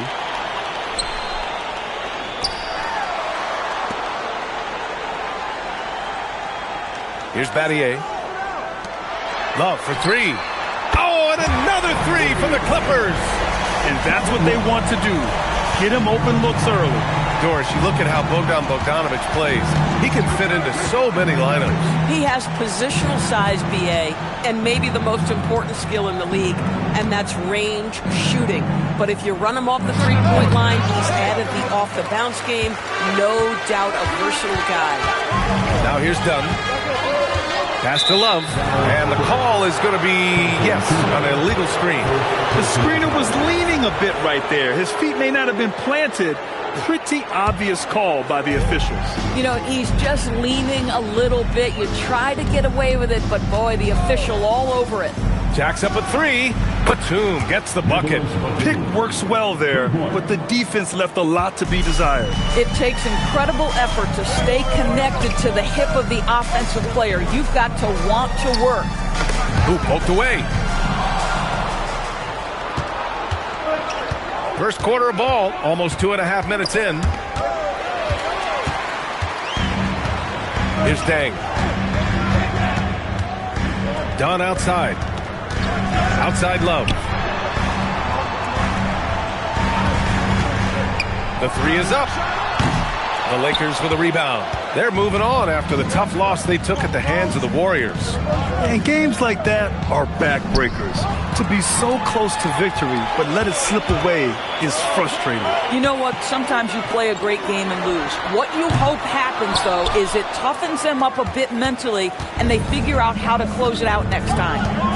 Here's Heinrich. And the officials will call the illegal screen here. Now we get a chance to check some stats for Kevin Love. And so Ty Lue calls a timeout. Coach probably just checking to make sure everybody's on the same page here. All right, let's check in with Allie LaForce. Tyronn Lue gave me a few minutes to catch up with him. As you might expect, we talked about the game plan for defending Luka Doncic. Coach stressed that they'll double-team him often, saying, quote, we want him to feel challenged on every single shot. I don't want him to get exactly what he wants out there. Sounds like Luka should expect hands in his face at all times tonight. Back to you guys. Okay, good stuff. Thank you, Allie. Launches a 3. And again, it's the Clippers missing. Lakers trail by 3. Pass to Heinrich. And here's Bryant outside. The shot, no good. The Clippers have gone 2 for 7. A sluggish start. Dunn outside. Here's Battier. There's the triple. Nice start for him. Sinking his first shot. Oh, the defense has to stay attached to him on the perimeter. The Lakers have gone 1 of 4 to begin this one. Bryant outside. The 3 ball. And it's the Clippers with the rebound. And their first look at this year's Lakers squad. Yeah, we saw how combative yet enjoyable last season's series was. 2 very excellent teams going at it. Both these teams are beneficiaries of tremendous coaching. Both have high hopes for the season. I expect to see a chess match tonight. Boy, this guy has been absolutely outstanding this quarter. You love what he's doing out there right now. They're searching for a way to score. Yeah, buckets have been very tough to come by. And here's Bryant outside. Buries it from three. This is just fun. These teams are trading threes back and forth. Well, that three-point shot just gives you so much room to operate on the offensive end. Now here's Love. He had a 27-point outing in their last game against the Timberwolves in Minnesota. The other thing I thought was big, guys, was the incredible night he had on the glass. No one wanted any part of him down there. Here's Heinrich. Hasn't gotten one to fall yet. Bryant outside. Three-pointer. Gets it to go. Makes him 2 for 5. Boy, when this guy has got his rhythm, he can be tough to guard. The Clippers lead by 3. And Doris, the Clippers coach, Ty Lue, considered to be one of the master tacticians on the NBA sidelines. And B.A., a lot goes into that. It's not just the adjustments in game or the play calling in late game situations. It's also the fact that this guy understands how to communicate with players, how to hold them to a high degree of accountability, and walk that line between demanding and being supportive. He is one of the game's sharpest minds. And it's good for 2. The value of good ball movement isn't lost on this squad. And so now a timeout called by J.J. Redick. A moment to rest and confer on the game plan. And though he gets lauded for his scoring ability, Benedict Mathurin is also an excellent rebounder for a guard, Doris. He's got a live body, very fast off his feet, B.A. And yes, he loves to put the ball in the basket, but this guy just competitive. He likes to get after things on the basketball floor. And it's a completely new group for the Clippers. That's a nice-looking jump shot. Ingram has shortened his motion since entering the league, and it's paying dividends. Outside Johnson. Here's the pick. Pass to Smits from behind the arc. Rebounded by the Lakers. About 7 seconds separating the shot and game clocks. Ingram on the wing. Clock at 6.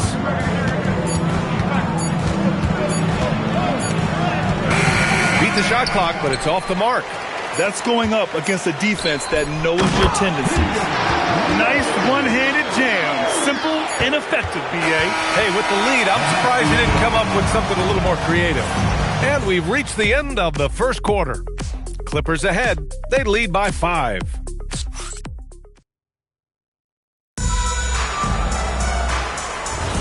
And for those of you just tuning in, second quarter action is where we are. And a moment to check out the scoring breakdown for the Clippers. Well, they found a groove, and it's from distance, so knocking them down from the three-point land never hurts. Yeah, and what an excellent display of passing in the early stages of this game. A good deal of their points coming directly off quality passes. And the Lakers, looking at who they've got. Thaddeus Young out there with Tobias Harris. Then there's Brook Lopez. Then it's Brandon Ingram. And it's Hill in at the point. And the Clippers making a change here. Bridges is checked in. Outside, Hill. Now Ingram.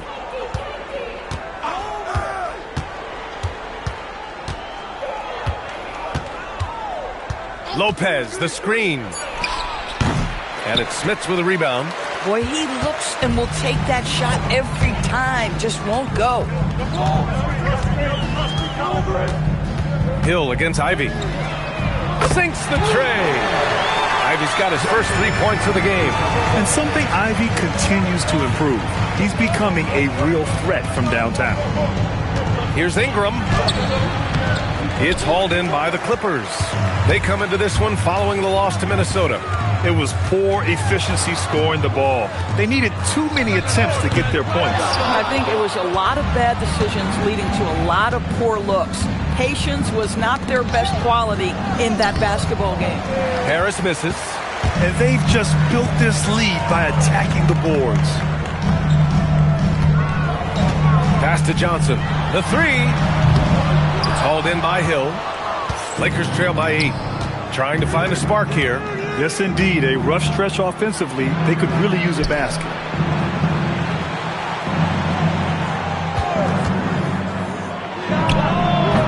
Kept alive. Lopez. 2 points. That one goes. Lopez has got his first bucket in this one. Well, this team likes to see Lopez working hard on the glass. That's a part of his game he must continue to improve upon. And so Ty Lue calls a timeout. He's going to take a minute to regroup with his players. Looking at the 2K leaderboard, here are the teams that have been consistently dominant on the offensive end of the floor over the last month. The Lakers in second. Well, offensively, people are moving without the ball, making the extra pass, and that's led to a high shooting percentage for them, really, over the last month. Lakers trail by 6. Bryant outside. Fires for 3. Add that to his line. Now 3 for 6. Boy, nice pass. A little ball movement, a little player movement. That's how you play this game. Outside Love. Johnson on the wing. And he's going to the line for 2. The official saw contact while he was going up. Well, Doris, one of the highest compliments you'll hear about ball handlers is saying you can't speed them up. That's exactly right, B.A., because pressure against the best players doesn't bother them. In fact, the greatest players want more than one defender because then they know that puts their team at an advantage if they can make great decisions. First one falls for him. Chandler, he's checked in for the Clippers. And the Lakers also making a change.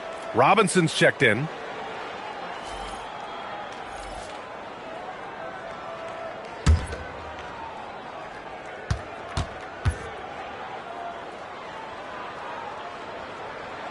And Johnson drops them both. Second quarter play, almost 3 minutes gone here. Here's Heinrich. No points yet. Bryant, no good. And this is exactly what you have to do to stop him. That was a tremendous contest, forcing the miss. And there's a pick. Outside Love. Lets it go from deep. Sends it home from three-point land. Love's got 12 points. And for so many teams in the NBA, establishing the three-point shot is goal number 1 on offense. He's definitely doing his part tonight.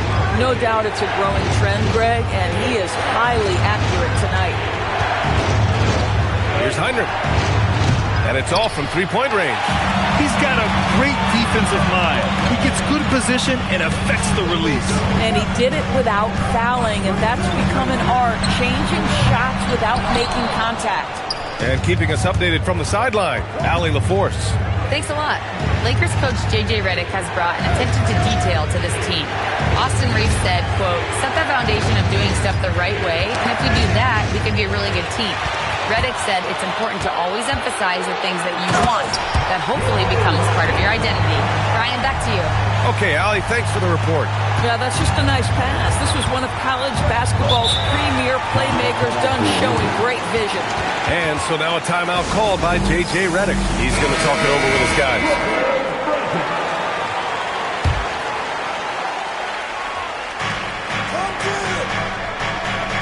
Here's Duncan. He had a 12-point outing in their last game against Golden State. And the other thing, guys, he really got after it on the backboards. What a complete game for this guy. 6 on the shot clock. Bryant, left side. The Lakers with another miss. Nice rebound. Trying to match the other team's intensity right now. There's a screen. Pass to Love from outside the arc. And that one goes. He's now recorded his 5th bucket in 8 tries. Yeah, a bit of a throwback performance for K. Love. I mean, he has been on fire tonight. Bryant outside. To win the drought. The Lakers with another miss. Boy, still trying to get comfortable out there right now. Dunn outside. Love for 3. Rebound by the Lakers. They'll be playing host to New Orleans for their next one, and that's a one-game homestand for the club. Bryant outside. There's the 3. Rebounded by Dunn. Gosh, it feels like he's pressing a little bit, and obviously playing from behind doesn't help. Outside Love. Fires from deep. The dive for the ball. Batum pulls it in. Pass to Heinrich.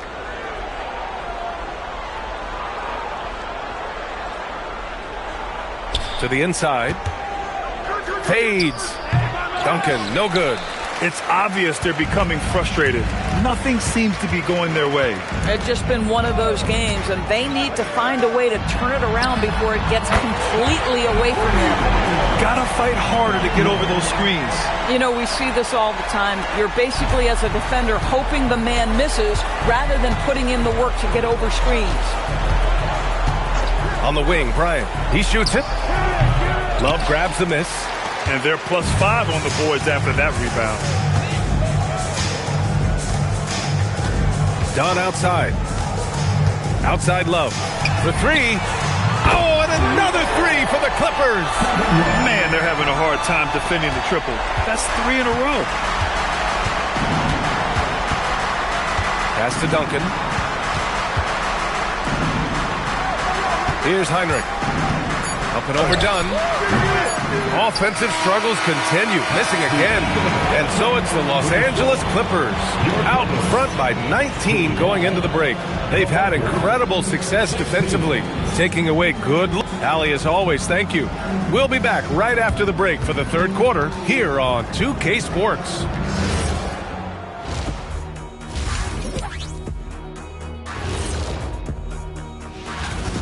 They've kept the ball moving. No one's trying to be a hero, and you see the results. Yeah, they're just not slinging it around. They are passing. All right, fellas, let's thanks for joining us. Time.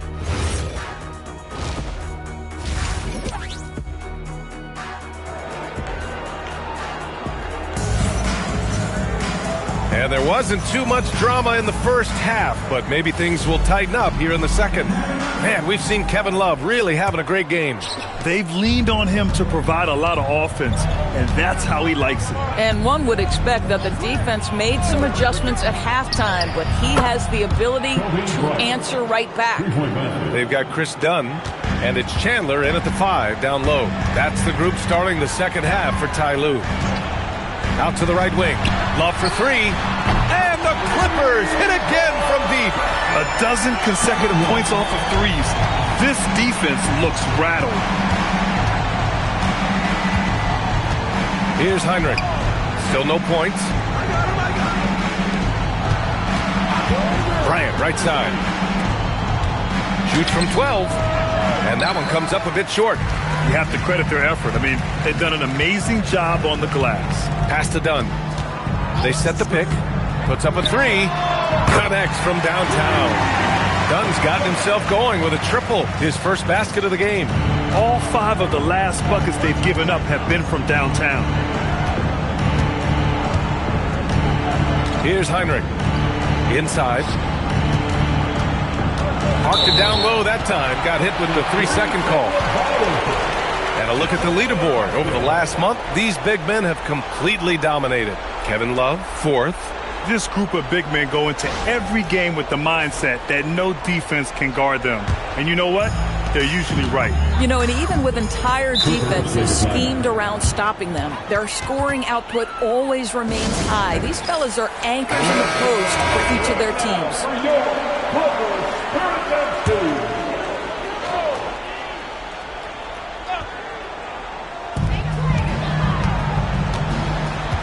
Dunn outside. Pass to Love from downtown. And the Clippers hit again from deep. Their ball movement on this run has been tremendous. It's led to a lot of good, clean, open looks. Here's Heinrich. He's scoreless. Just great offense. The screen freeing him up for the slam. Hey, without that screen, he doesn't get a clean look at the rim. Boy, that's a play you just practice time and time again, and that's the result of the work put in. Here's Love. Rebound by the Lakers. You know, missed that one, but still a really good start coming off the break. 3 for 4 now. Grant, LeBron has had so much recognition over the years, but truly, he might not get enough credit for what he's meant to the NBA. Yeah, you might be right, B.A. Truly a global ambassador for the game of basketball. He set the standard for what a superstar can be, really, in any sport. Dunn outside. To the middle. Here's Chandler. And down it goes. Dunked it through off a beautiful setup. He's been playing great, unselfish basketball, really putting the rock in the hands of the right shooters. And he has shown a terrific feel for how the defense is playing him and then taking advantage of that. And here's Bryant outside. Oh, drew the foul and almost hit the three-point bucket. But he'll head to the line for three. You know, not the smartest play a defender can make there. This is his first opportunity at the line this evening. Taking 3 shots.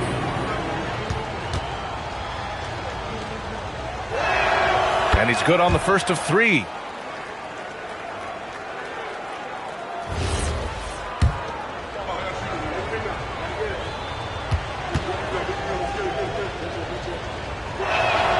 Good on the second one.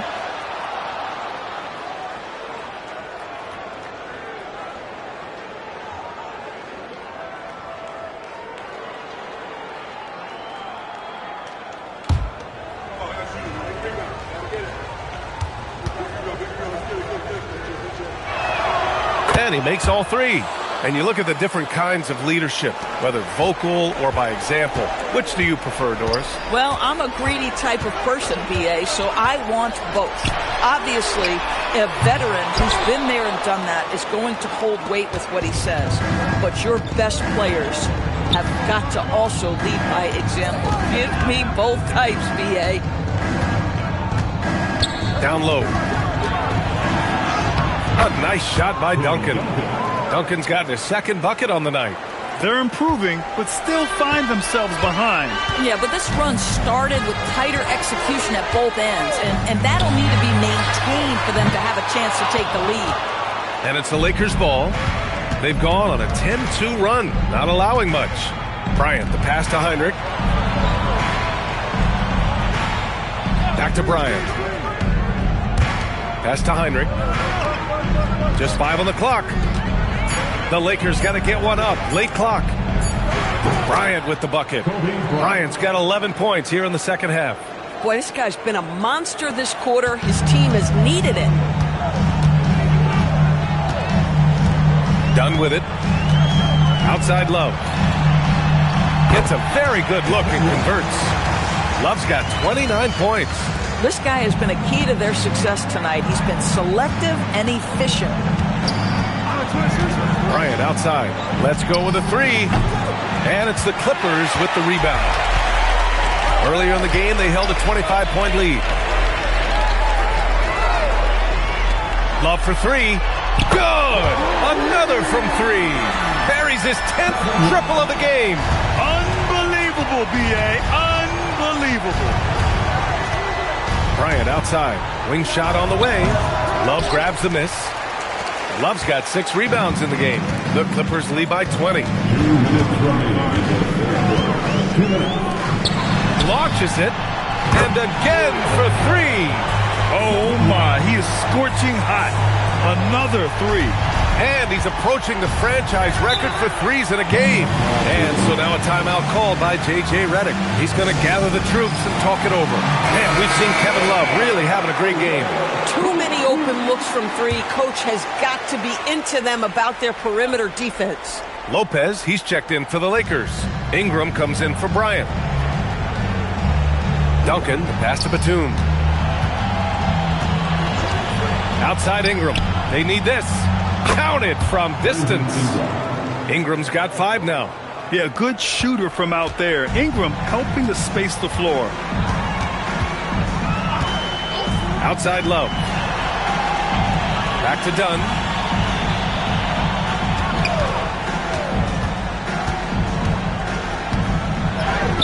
From down in the low post, it goes. He's got 5. They've toned down their three-point attack in the second half, looking to protect the lead with higher percentage shots. Outside Ingram. Pass to Duncan. Here's Heinrich. Batum outside. Left side Ingram. Over Love. And counted from 19 feet away. Ingram's got 5 points now in the quarter. The Clippers lead by 20.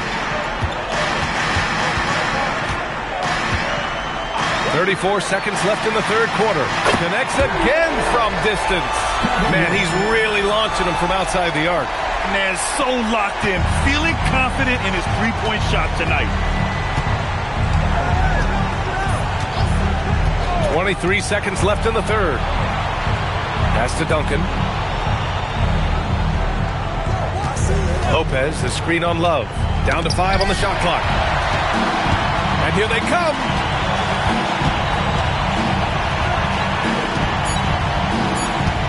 Here's Deng. The shot's good.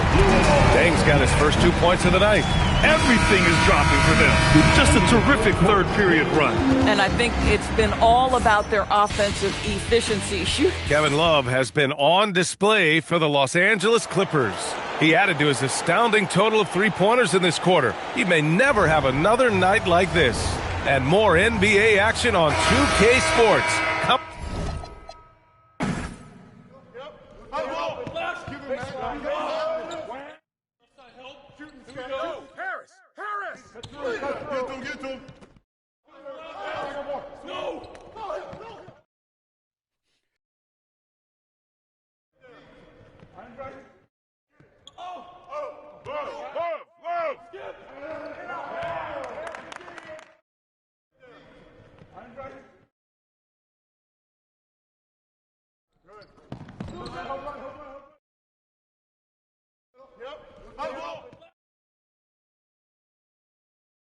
Take a break. It's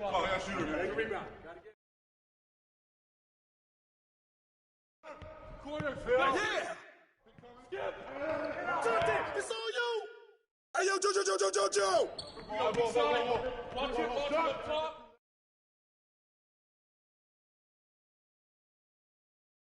Hey, how about a Heinrich?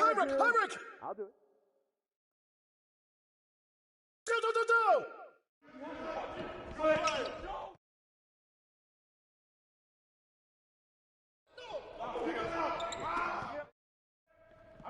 Hey, Johnson! Skip!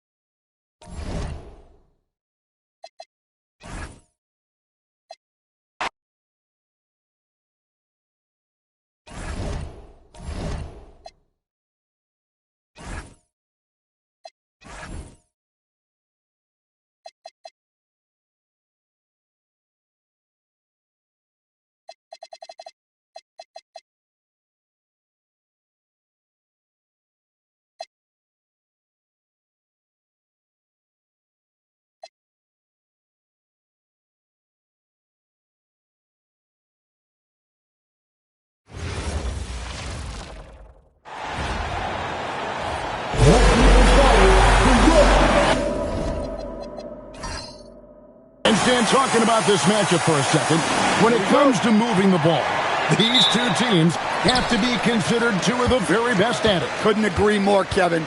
Both of these groups, very selfless. Got to give a lot of credit to these coaching staffs for getting their guys to buy in on a team-first mentality. That makes for some tremendous team chemistry. And by the way, it wins a lot of games, too. And the starting lineup for the Timberwolves. We've got Bilal Coulibaly. Jordan is out there with Davis. Then there's Malcolm Brogdon. And it's Martin in at the shooting guard position. And I see a lot of that in Oden's future. He could make a living on the glass. Outside Martin. And a great assist by Brogdon as that one goes in. And that pick takes the D totally out of the equation. Yeah, you've got to lock and trail hard. You can't allow him a clean look from that. Back to SGA. Pass to Oden. Some nice passing there by Memphis. Bridges, no one around him. And he can't answer back. The three-pointer offline. Martin kicks to Brogdon. Back to Martin. All alone. That's a miss. He's made one and missed one. Looking at Memphis. They want to turn it around after the loss to the Nuggets. Pass to Okafor. Now here's Oden. Davis with the double team.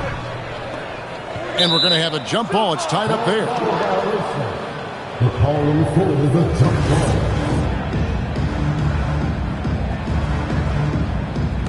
And here are the Grizzlies now. Down to 5 on the shot clock. Shot by Hield. Nobody around. Traps in the tray. And passing has made this guy next level. That's the element that has changed Gilgeous-Alexander's game. Brogdon the pass to Martin. And again, Minnesota with the triple. Matching baskets from the perimeter, an earmark of today's game. Yeah, sometimes you get in a shootout like this, but you just hope that you can get a stop first. Hield can't hit. For Minnesota, they've gone 2 of 3 here to start out the game. Stan Nasreed is a much-beloved player with the Timberwolves, the 2024 Sixth Man of the Year award winner. Yeah, he is, Kevin. I'm not sure the fans in Minnesota love anyone more than they love Nasreed, not even Anthony Edwards. They appreciate his consistency, the effort he brings every night, the energy, and yeah, the charisma on top of all the skill. Fires the 3. Again, Hield missing. Yeah, he hasn't been at his best this quarter. I'd like to see him be a little more patient right now. Brogdon against SGA. Back to Koulibaly. Pass to Brogdon. Now Martin. Puts up a 3. Ties again. And Jordan with the layup. One thing never changes in the NBA. Jordan will always be there among the top offensive rebounders in the league. Now here's Gilgeous-Alexander. Connects from 3-point range. Hield's got a couple of threes now in the first for the Grizzlies. And we're approaching about 3.5 minutes played in the first quarter. Bounce pass from Brogdon. Martin wide open. He fires. And a great assist by Brogdon as that one goes in. Brogdon's got 3 assists in the game.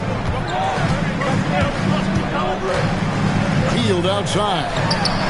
And again, it's the Grizzlies from deep. And that's exactly what he's looking for, draining the triple. Brogdon outside. And Okafor with the block. SGA with the ball. Scoreless thus far. 3-pointer Hield. Kept alive. Right wing. Bridges outside. Hield left side. Cranes it from beyond the arc. As he put his foot on the pedal here this quarter, he's doing a terrific job in terms of leading their offense. Now here's Brogdon. Jordan sets the pick for Brogdon. Martin from outside drills the 3-pointer. Martin's got 11 points. Overall this quarter, he's getting good looks, and he's taking advantage. Gilgeous-Alexander passes to Hield, and again it's Memphis with the 3. And how about the last 5 made shots have all been threes? The defense is just giving up a barrage. Jordan with a screen on Gilgeous-Alexander. It's Martin on the wing. Brogdon outside. Clock at 6. Over SGA. And Koulibaly gets it to go. I'll tell you what, I'm not sure these guys can keep this up. Well, you expect there to be peaks and valleys, but you've got some excellent scores on both sides. And so the timeout here called by Thomas Isolo. He made the decision to huddle up with his guys and talk about strategy.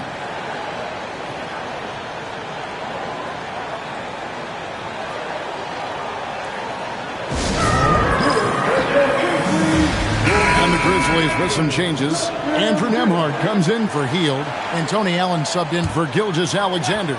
Minnesota also making some changes. OG Anunoby comes in for Koulibaly, and Gordon subbed in for Malcolm Brogdon. Here's Nembhard. Bridges outside. Off target from 3-point range. Timberwolves trail, and this Grizzlies organization, Greg, not afraid to innovate.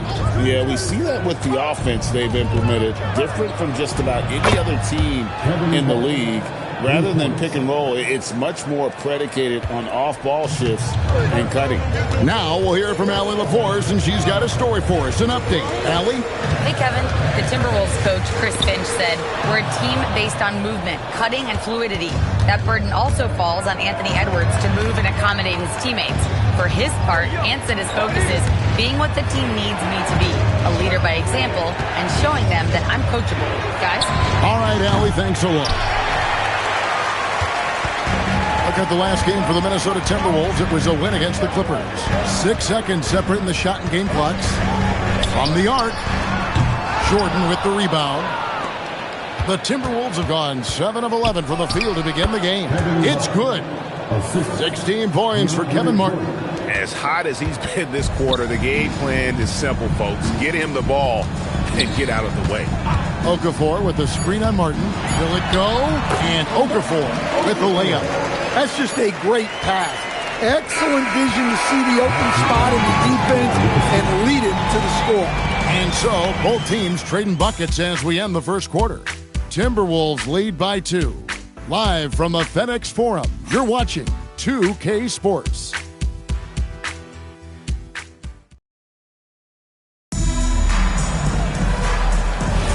And if you're just tuning in, it's been a pretty even game through the first quarter. And what do you guys think about Minnesota here in this one? Boy, their offense looks really good when everyone's in sync. Terrific first quarter. Yeah, they've looked sharp early on with their offense, getting good chances and converting what they've taken. So on the floor for Minnesota, Bobby Portis out there with Whiteside. Then it's OG Anunoby.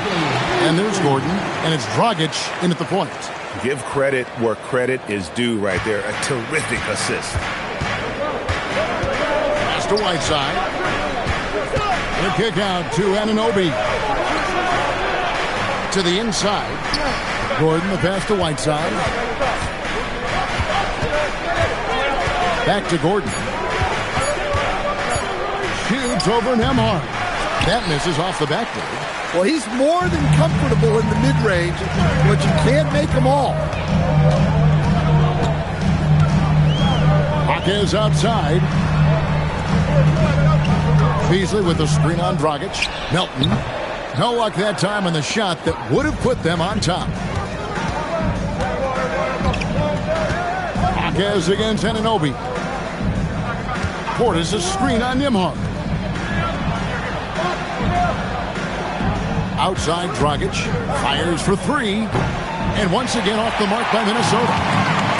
Memphis has gone to the three-pointer 11 times tonight, nailed 5 of them. And the 7-footer Sante Aldama. You know, Stan, he looks like a guard out there at times.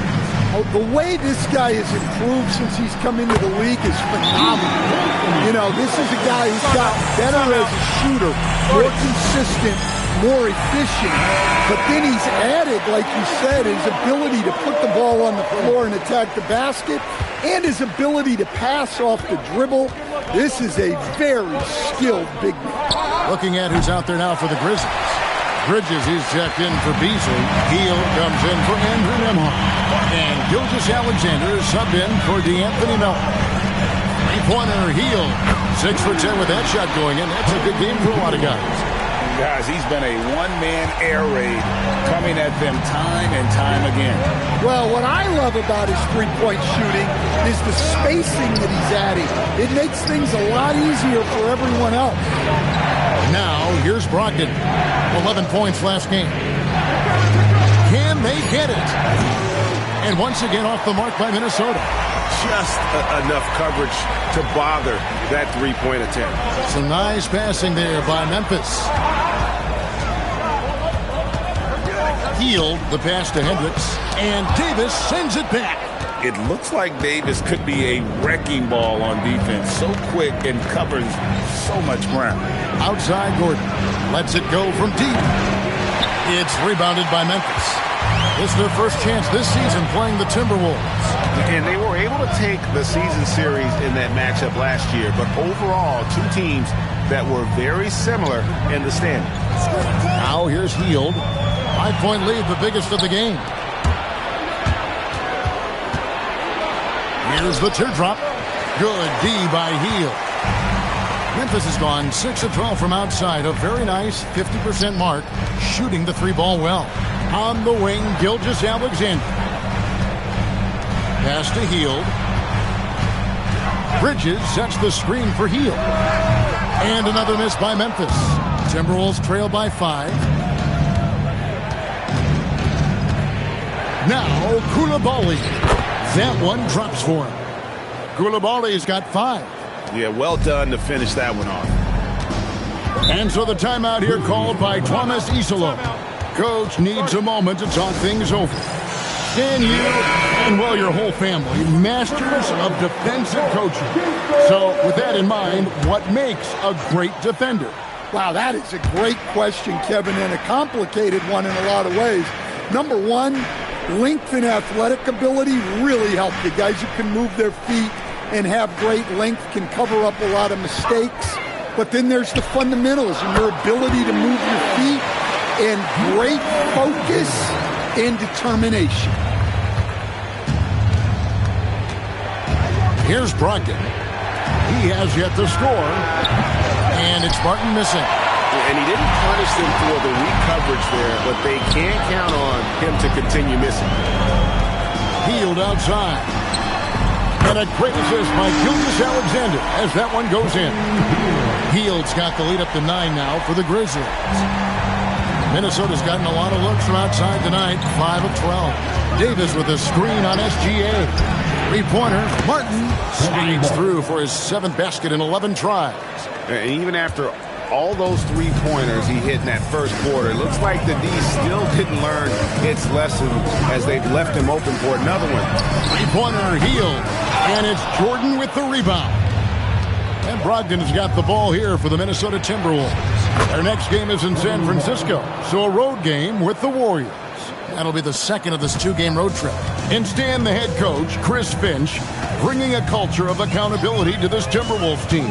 Yeah, Chris Finch challenges every player, Kevin, top to bottom. No sugarcoating Coach Finch's message, but at the same time, getting that buy-in that a coach has to have. And here is Brogdon following the three-pointer by Buddy Hield. Davis setting the pick for Martin. Trying to come right back with the 3 of his own, but it's no good. Bridges kicks to SGA. Pass to Hield. Fires away from outside. And again, it's Memphis with the 3. 12 straight points off of three-pointers, and the D looks shell-shocked. Outside, Martin from deep. And the rebound goes to the Grizzlies. 1 second separating the shot clock and game clock. And it's Gilgeous-Alexander missing. Timberwolves trail by 10. Kevin Martin, that's good. Martin's got 24 points. Playing from behind right here, not easy, but he is answering the bell. Well, consistent scoring is a good foundation for a comeback. They can't be wasting possessions now. And so it's Memphis heading to the bench with a 7-point lead as we wrap up the quarter. They've done a lot of great work from long range. And we'll be back with you shortly.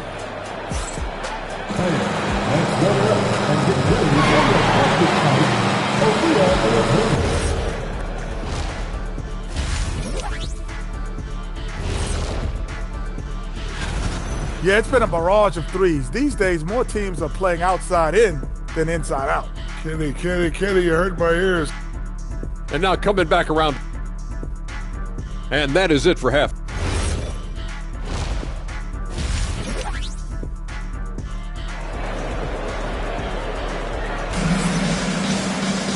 And we've got third quarter of basketball for you. 2 quarters in the books.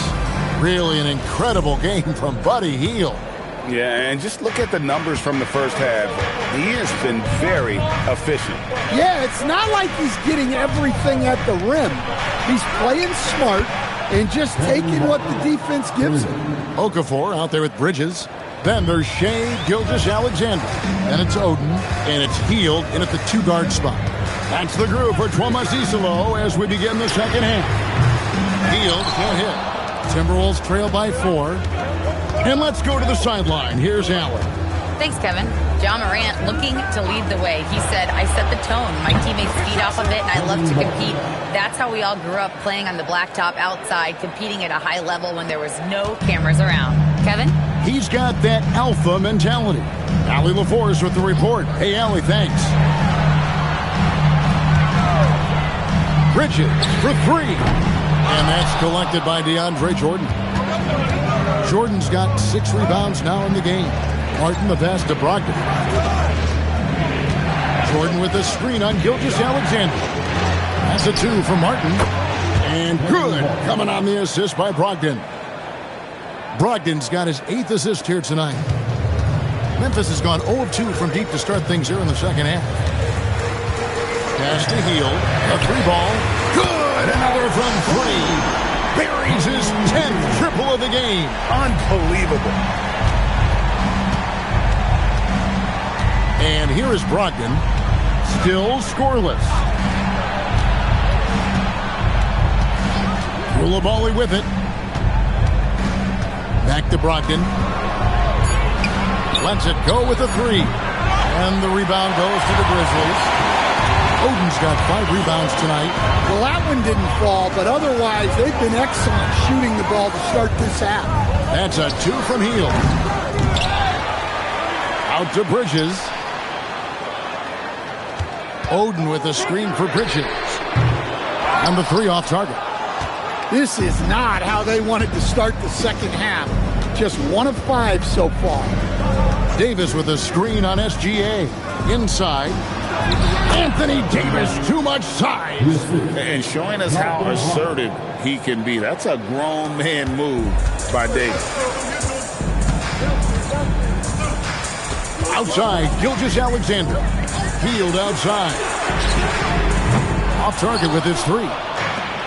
Minnesota's gone 2 of 3 when they ventured outside the arc in the third quarter. Outside, Martin. 3-pointer. A 3-pointer is right on target. And now it's a 3-point Timberwolves lead. All these threes they're giving up have really been the driving force on this run. Hield right side. Over Martin. And Hield gets it to go on the assist by SGA. Well, you love assisted hoops. That's good offense. Jordan sets the screen for Brogdon. On the wing, Koulibaly. He has 5. Well, that's why he's out there using his size in the paint. Hield with the bucket. Hield's got 7 points for the quarter. As we approach the fourth quarter, still anyone's ball game. Yeah, neither team able to create much of a cushion.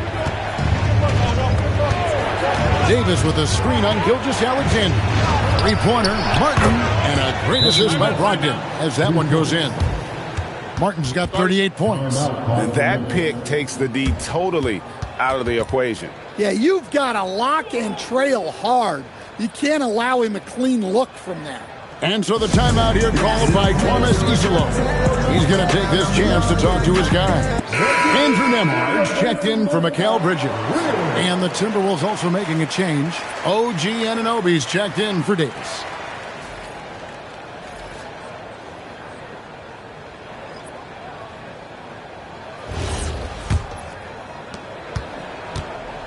And here's SGA. He'll bring it up for Memphis. Following this one, they get to host the Rockets. And that game is the second of 2 straight at home. The Grizzlies with another miss. And on an open look like that, he's very gifted at making the weak coverage pay. And Coach Van Gundy, the big name for Memphis is John Morant. But his superstar trajectory hitting a little bit of... And again for 3. He's got this defense scrambling, and even when they've got 2 guys on him, he just finds a way to create space. And he's making some team history. He just tied the franchise record for 3-pointers in a single game. Count that one. And the Timberwolves lead has been cut down to just 3 in the basket from Hield.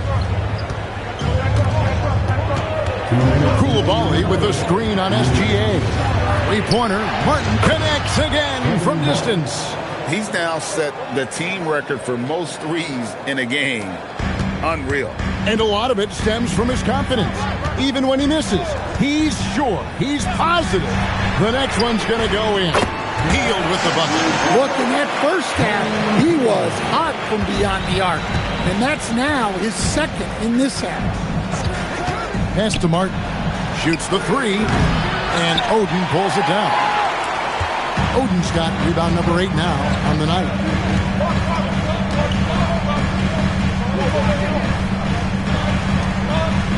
Some nice passing there by Memphis.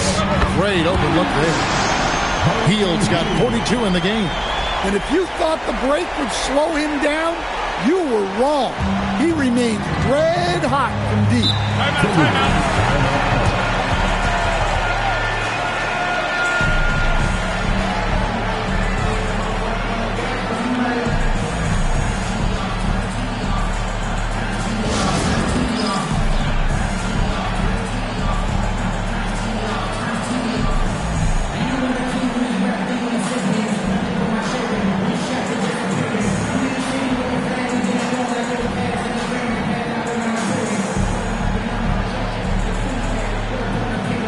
Grizzlies with some changes. Hendricks is checked in, and it's Jaime Jaquez in for Okafor. Big group substitution now for Minnesota.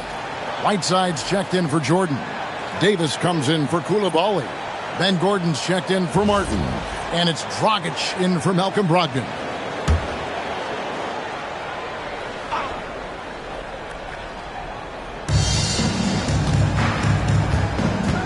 Davis surveying the floor. Pass to Dragic. Another miss by Minnesota. Grizzlies have gotten 6 of their 12 shots to drop for him here in the second half so far.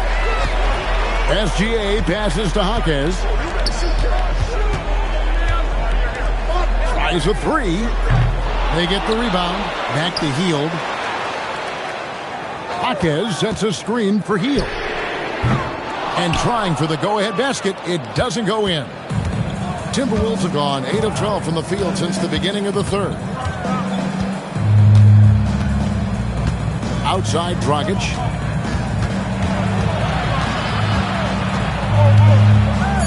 Pass to Gordon. The three. Can't get the three to fall. Buddy Hield has been leading the charge for Memphis. A sensational night for him continues as he cranks his three-point made total even higher on what has been a historic night for him.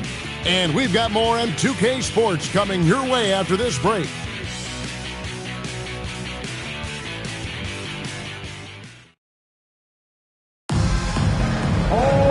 Well, this has been a great contest so far, and I imagine the fourth quarter could have even more action in store for us. And so in the game for the Timberwolves, Dragic is out there with Ben Gordon. Then there's Whiteside, and there's Davis, and it's Anunoby in at the three. Here's Whiteside, and it's slammed in by Whiteside. Gotta take care of the ball. They'll punish you if you're that careless. That's right, and that's severe punishment right there. Well, as a coach, turnovers will drive you nuts, but sometimes that happens when you're aggressive. So there's a bounce. A shot by Nembhard, no good. Minnesota in the lead. Gordon inside. Defended by Bridges, and it's blocked. Nembhard, the pass to Beasley, and that's out of bounds. Memphis will retain possession. And a quick look at how the Grizzlies' schedule is shaping up. On Friday, the Houston Rockets will come into town. And then on Friday, they'll start out on the road to play the Pelicans in New Orleans. And for that matchup with the Clippers, it's one that I'm excited for. A couple of teams that play exciting basketball meeting up early in the season. Hardaway's checked in for Jaime Jaquez. And the Timberwolves also making a change. Pekovic is checked in.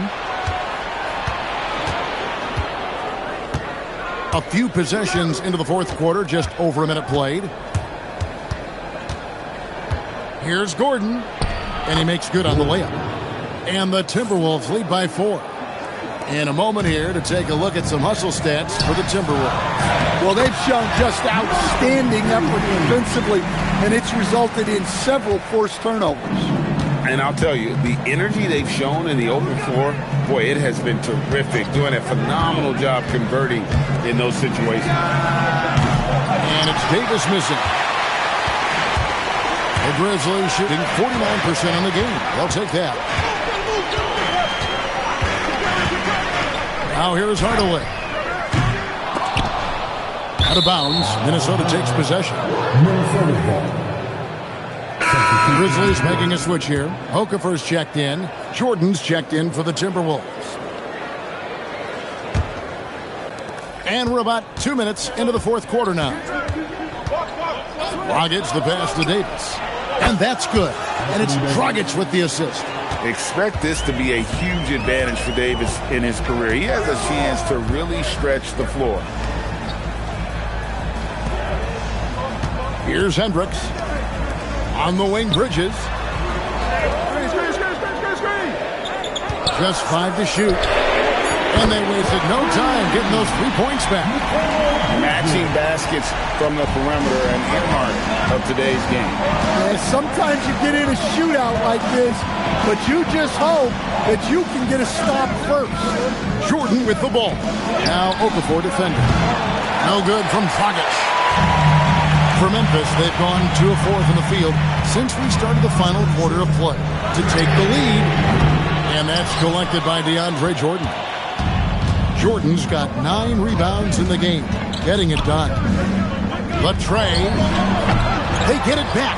And he goes right over Emeka Okafor and slams it down. And he doesn't always feel the need to get fancy on those dunks, but when Jordan does, he makes it something special, just like that one. Timberwolves leading by 4. Anunoby outside. And Dragic has it in the corner. Jordan sets the pick for Dragic. And DeAndre Jordan throws it down. And with his struggles at the line, you need to hack down DeAndre. Can't let him get the shot off there. And we've got a timeout called from Chris Finch. And he wants to see some changes out there right away and right now. Some changes for Minnesota. Koulibaly, he's checked in for Anunoby. Martin comes in for Gordon. And Brogdon subbed in for Goran Dragic. We're now joined by our sideline reporter, Allie LaForce. Allie, it's all yours. Over that last break, I got a chance to hear what Chris Finch said to the team. He told his guys, let's not waste this advantage. Hold on to it. Stay aggressive. Let's not give up ground. Coach wants to see his team staying strong out there, guys. Great work as always, Allie. Thank you. Outside, SGA. Good chance here for Hield. And that's off the glass and in. Hield's got 44. And that pick takes the D totally out of the equation. Yeah, you've got to lock and trail hard. You can't allow him a clean look from that. Count it! Well, he's been in total control offensively, and the defense has had no answers. The Grizzlies trail by 6. Oden inside. Jordan on him. Basket is good. And he was NBA ready from day one. Oden's already one of the more physical players in the league. First personal foul. Second team. Mind the lanes. Mind the lanes. At the line. 1 shot. One shot. Free throw good, Oden. And the rookie Oden is an effective two-way threat, an efficient low-post scorer who also can defend the rim. Jordan, a screen on Gilgeous-Alexander. The 3 goes down. Yeah, he's in such a great rhythm right now. Makes sense to get him the ball any way you can. Yeah, when you have a guy playing like he has been recently, he's got to be the first option on every possession. Jordan with the steal. Now running it up the court. Martin pushing it up. Bridges with the steal. Finishes inside on the nice dish. Such opportunistic basketball right there, and that's when they desperately needed it.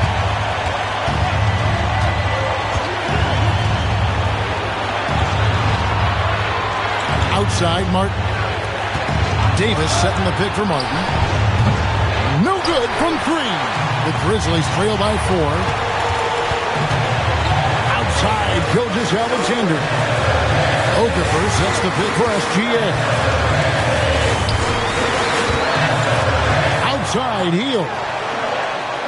5 on the clock.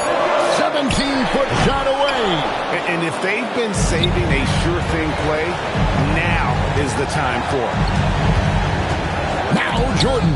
It's stolen by Hield. Got a piece of it. And stolen by Jordan. And there's a whistle. It goes on Mikal Bridges. That's his first foul.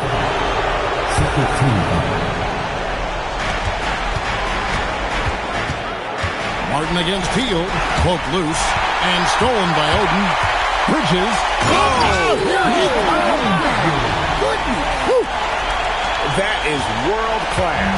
Yeah, and I can say from experience, his coach just breathed a huge sigh of relief. Martin against Hield. Okafor with the steal. Outside, Gilgeous-Alexander. To tie it up. Outside, Hield. Bridges outside. 6 on the shot clock. No good. That would have tied it.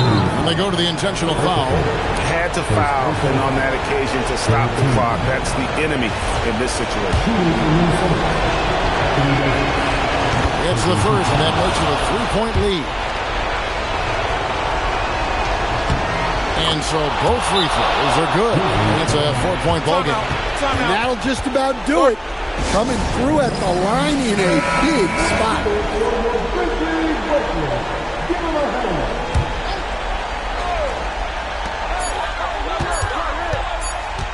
Now Hield. So it's Minnesota taking the W in a close one. A narrow win under difficult circumstances, Greg, as the visiting team. It really was, but that didn't seem to bother them. I mean, road team, home team, all I know is they were the better team. Well said. As always, Allie, we appreciate it. And that about wraps it up for Greg.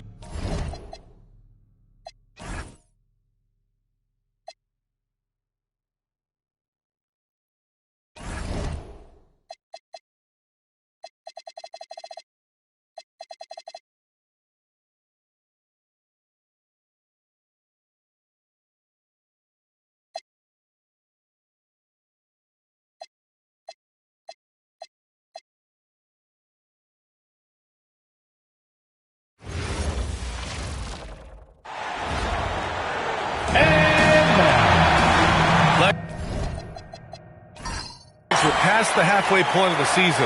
Some teams starting to run out of time as far as their postseason hopes. Well, Brian, the play-in will give teams more hope as the season winds down. But if you're in that bottom third of the league in terms of record at this point, it may be time to turn your attention to the draft. Can be tough on a player, too, to try to finish out a season that way. Boy, it really is. Let's take a look at our starters for Atlanta. Kawhi Leonard out there with John Wall. Then there's Butler, and it's McDyess in at the 4-man position. Here's Henson, 6 to shoot. Fader on the way. Atlanta with a rebound. Left side Butler. And the dunk to finish it off. A beauty. What a heads-up pass to know that his teammate was going to be available down in the paint. Thompson passes to Thompson. Tipped. Pass to Hood-Schifino. Miami moving it around. On the wing, Thompson. Here's Henson. Shot blocked. They get it back. And there's the shot clock violation. Couldn't get the shot off in time.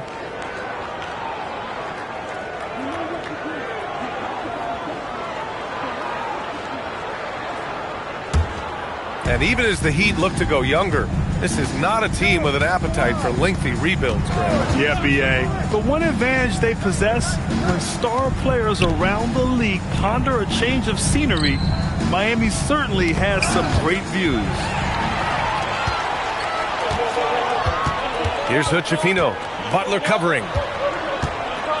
Thompson outside. Pass to Richmond. Takes a three. And again, no good by Miami. Here's Atlanta with the ball. They defeated Detroit in their last game. What about their offense? It was a well-oiled machine, getting them high-quality looks time and time again. You have to take advantage of opportunities. That's exactly what they did, and really, that's all you can ask for. Defensively, you have to stay connected to them on the perimeter. And there's the screen. Left side wall. The three. Rebound Miami. Still trying to find their rhythm offensively. Just 1 for 4 so far. The shot by Richmond, no good. Well, they did a great job putting a body on him, and they didn't allow him to convert. Pass to Butler.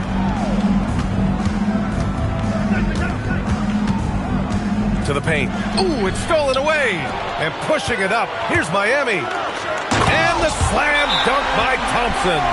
And man, does Thompson glide down the court with ease. Outstanding at finishing in transition. And so the timeout by Quinn Snyder here. He'll take the opportunity to regroup.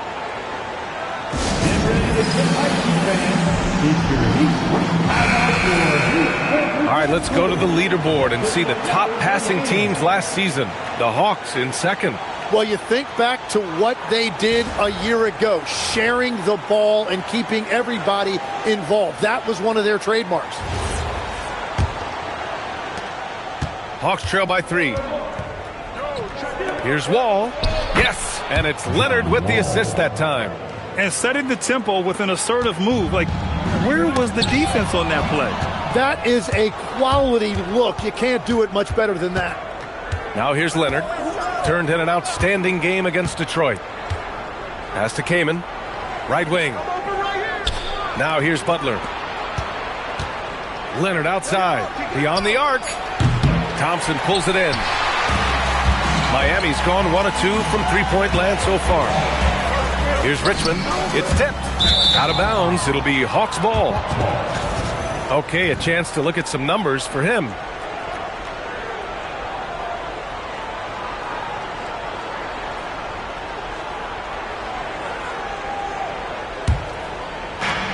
The Hawks have gone 2 of 6 to open up this game.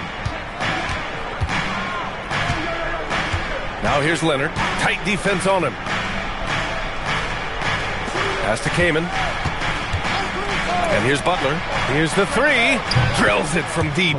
Easy look when the defender isn't fighting over the screen. Yeah, and that's the effectiveness of the two-man game right there. Here's Hood-Schifino. Now here's Thompson. And the slam dunk by Thompson. You know, inside is where Thompson excels, and the concentration allowing him to finish there. The Hawks have gone just 3 for 7 here at the start. To the left side wing. Thompson with a steal. Lets the three fly. The rebound by the Hawks. This, their first chance to take a look at the Heat this season. Last year, these two gave us a very entertaining season series, splitting the games. Well, they gave us great matchups a year ago. Hopefully, that's the case again now. And for the Heat, they're shooting just 38% so far in this one. Butler with a steal. Here's Wall. Oh, wow. Getting up and then throwing it down. Oh, that was a big hammer right there. Well, Tim, one of the more freakish athletes in the league is Jonathan Kuminga. Yeah, Brian, he is electric in transition. His skill level and IQ are still developing, but it's really hard to put a ceiling on his potential. Here's Wall, following the three-point basket by Miami. Good ball movement here by Atlanta. Here's McDyess. Oh, a rim-rattling two-handed jam. This game has been like a seesaw. Both teams going back and forth at one another. We see this in the NBA all the time. It is very difficult to keep a lead in this league. And here's a timeout from Eric Spoelstra now. He's going to take a moment to give him a breather and talk things over.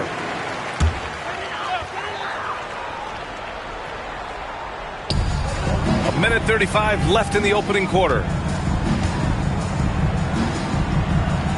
Thompson outside. Pass to Iverson from the arc. The rebound by Atlanta. Kaman's got his 4th rebound in this one. Here's Kittles. Here's Kamen, defended by Jackson. Outside Walker. Shot clock at 6. Shoots over Thompson. And again, it's Atlanta. 56 seconds left in the first quarter. Richmond, pass to Jackson. Here's Iverson. Wall covering. Stolen by Wall. Ooh, anticipated the pass. It's a turnover. Here's Richmond. Pass to Thompson.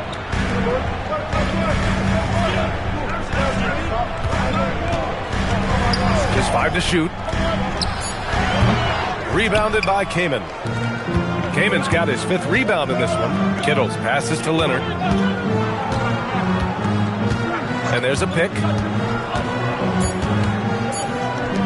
Here's Kamen. Knocks it loose. 1 quarter in the books. And it's been a close one. Hawks ahead. Up by 3. Quarter number 2 coming up right up.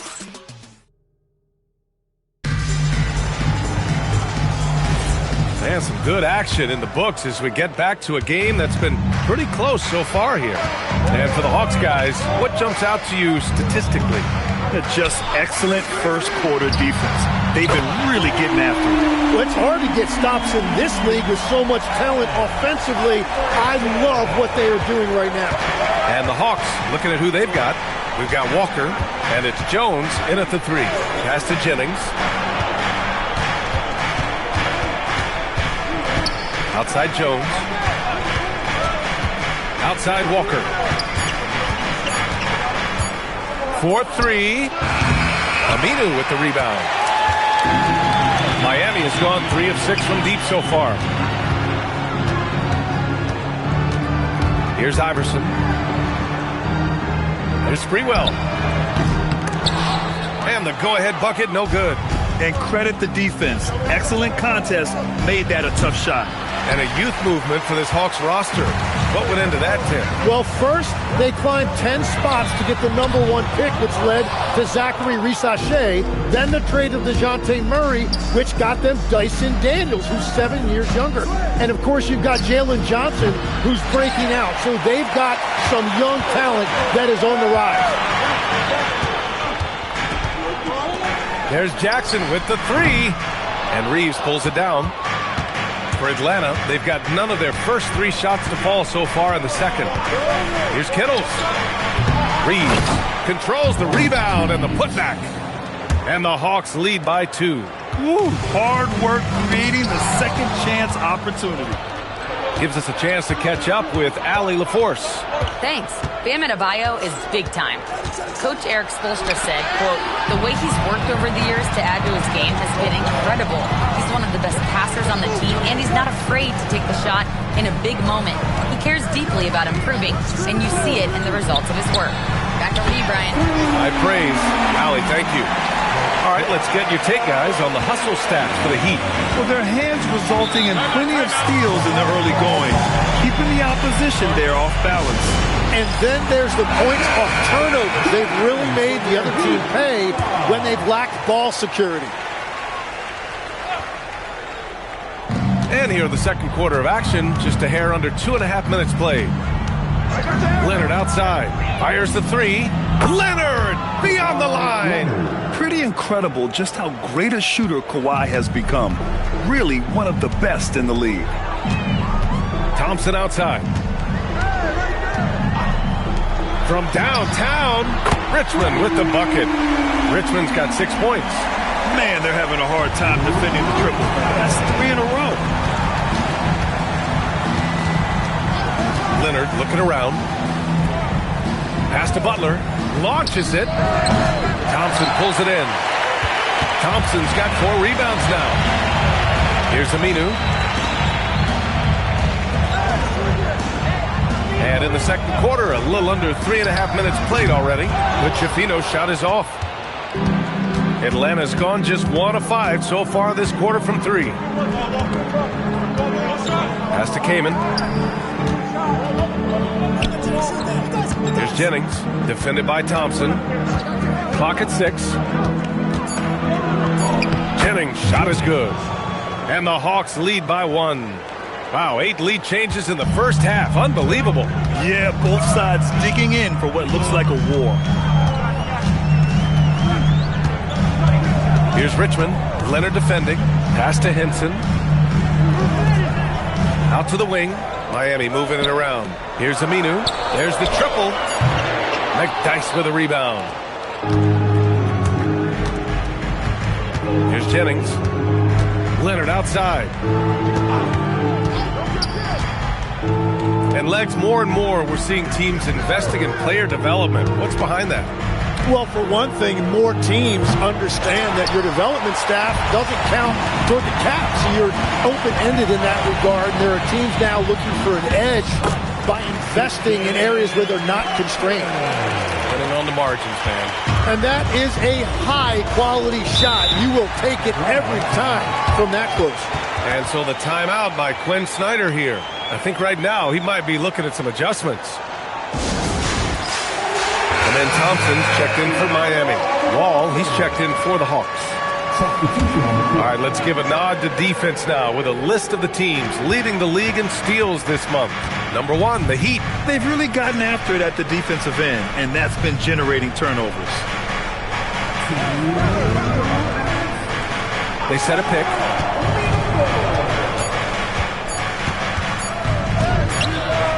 And misses it off the right side of the rim. One reason this game is so tight is because both teams are hitting the boards with reckless abandon. Pass to McDyess. 1:36 left in the first half.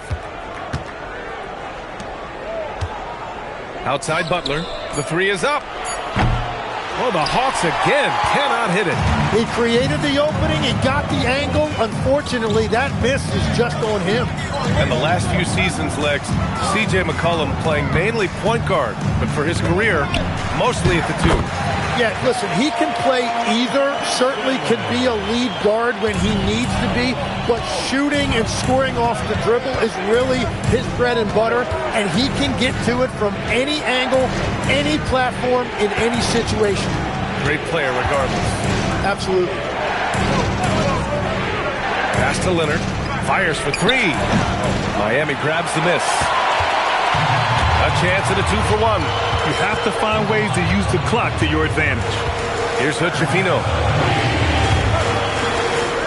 Here's the pick. Here's Richmond. Knocks down the long J. And now a 6-point Miami lead. He's a potent mix of effort and ability. Hard to shut down a player of his caliber. Pass to Wall to stop the drought. Nails it from beyond the arc. Wall's got his 3rd bucket of the night. And when you're trailing in a game, it can be tempting to try to go for the big play. Pulls it from 20. And there's another one for the Heat. And his fantastic performance from the last game has carried over to tonight. When someone is rolling like this, just keep feeding him. That's just great coaching. And the first half comes to an end. We've got a close game going here. It's the Heat up by 5. Let's send it courtside and check in with Allie LaForce. Allie, what do you have?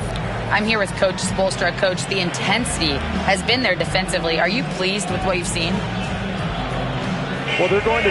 Thanks, Allie. After the break, we'll see you right back here to begin quarter number 3.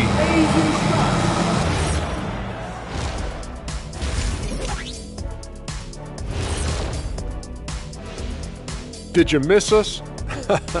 Stupid question. And let's do something we never, ever, ever do, and that's go off topic. What topic? So we don't have a top. Turning back now to our game, lots of positives in that first half for the Miami Heat. Talk about... Thanks for joining us. Time to head back over to the 3rd quarter with Brian Anderson.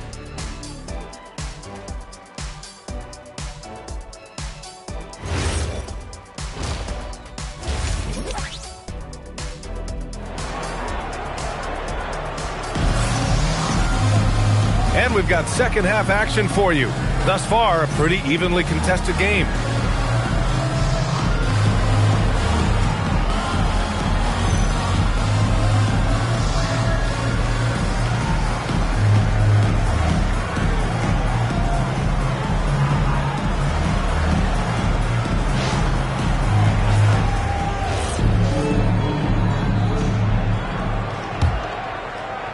Miami leading by 5. Thompson out there with Thompson.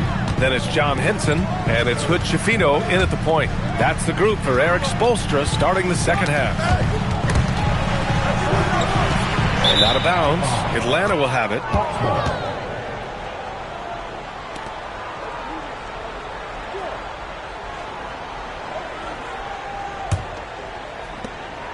And so it's Leonard who brings up the ball for the Atlanta Hawks. They set the screen. Left side Wall. Launches the three. And it's Wall again missing.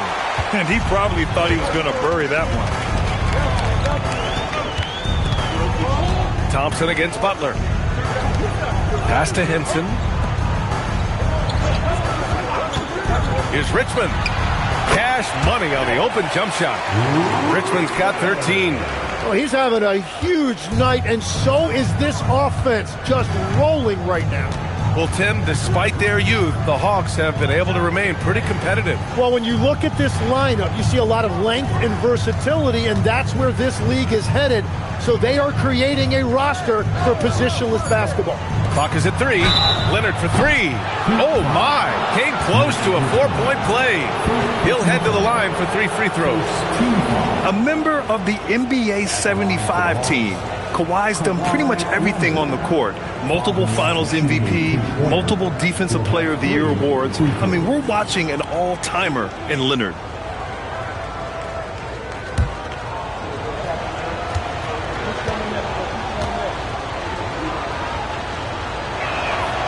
That free throw, no good. Tim, growing up in the D.C. area, at what point did you fall in love with the sport of basketball? Well, B.A., the first team I loved were the Washington Bullets in the late 70s with Elvin Hayes. They won that one championship in Washington. But Larry Bird coming into the league in 1980 really changed everything for me. That's when I truly fell in love with the sport, emulating a guy like that. Greatest player from the DMV? Oh, I guess I'd have to say Kevin Durant, certainly. And Tim Legler, of course. Even better answer.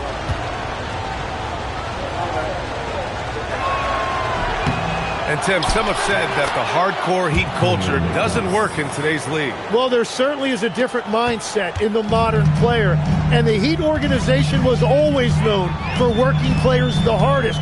But now they have to ease back, but still be tougher than most. Here's Richmond. Leonard defending. Going inside. The shot by Richmond, no good. Hawks trail by 4.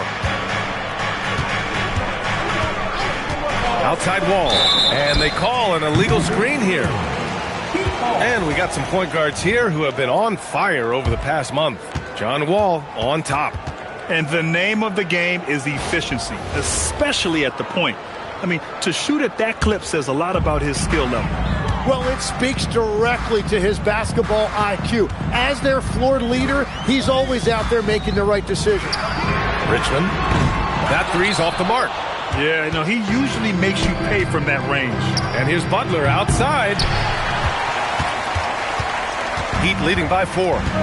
And from the sideline, let's catch up with Allie. Hey, Brian.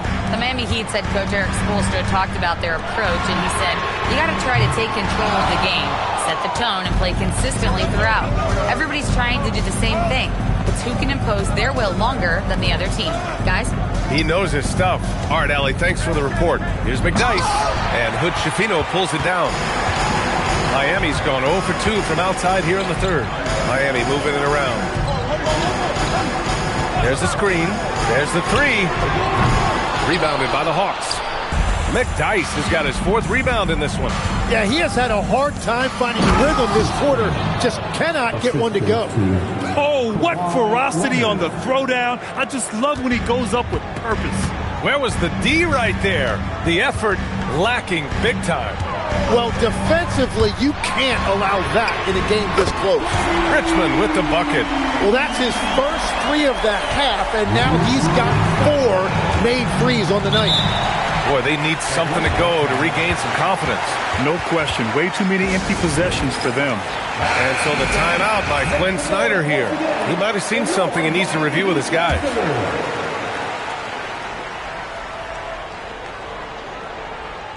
Just under 3.5 minutes played here in the third quarter. Here's McDyess, defended by Thompson. And he was camped in the lane there. He gets a 3-second call.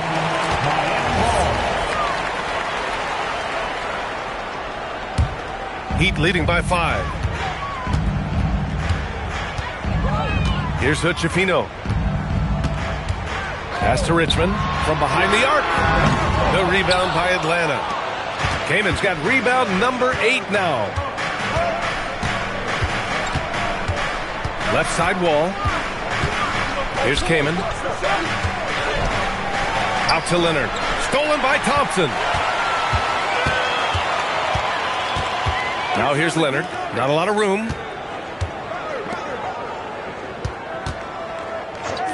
And here's Butler outside. Thompson pulls it in. Thompson's got 7 rebounds in the game. Here's Richmond. Knocks it down from distance. Richmond's got 19 points. That right there, that's the kind of look this system is designed to create. And it's Leonard with the ball for the Atlanta Hawks. 8-point game. Pass to Wall. 3-pointer. Yes, and it's Leonard with the assist that time. Leonard's got his 4th assist with that last one. Oh, you gotta love the back and forth, showing real confidence at the arc. And when you give up a 3, there's always this instinct to try and get it back immediately. And the Heat making a change here. Aminu's checked in. And you watch Buddy Hield, Tim, a 6'4", sharp-shooting guard. Some similarities to your game. Well, he gets those 3s up at a rate I could only dream about back when I played, BA. The green light that shooters play with these days, I tell you what, it must be nice. Hawks trail by 5. Here's Jennings, up top Wall. McDyess, the pass to Butler. Here's Jennings. 6 on the shot clock. Back to Butler. Shoots over Thompson. The shot by Butler, no good.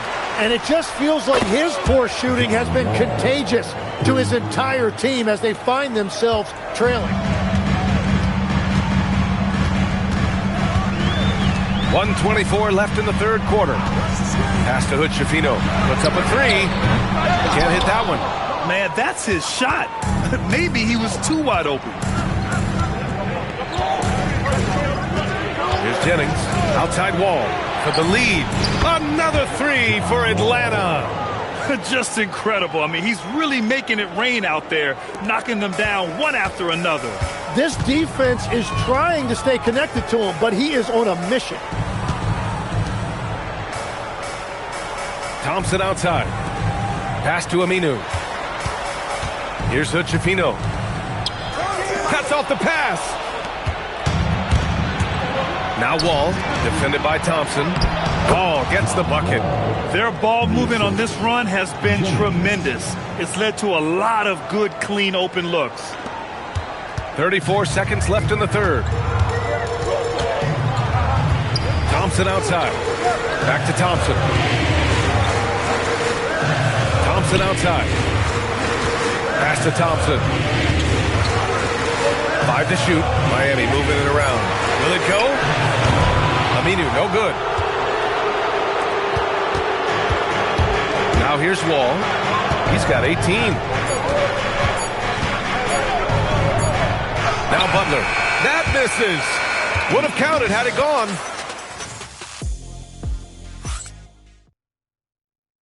And meanwhile, Eric Spoelstra rallying the... Once we get the rebound, And it's been a very competitive game so far as we get rolling here in quarter number 4. On the court for the Hawks. Kawhi Leonard out there with Walker. And it's Reeves in at the center, locking down the middle. Jacks up a 3.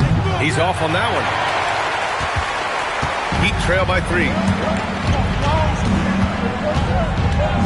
Here's Iverson. Pass to Richmond. 3-pointer. Jennings grabs the miss. Now the Hawks with it. Walker with it. Jackson in his pocket. Here's Leonard. The claw! Slashing his way inside. Well, if you work the ball inside, it is going to pay dividends.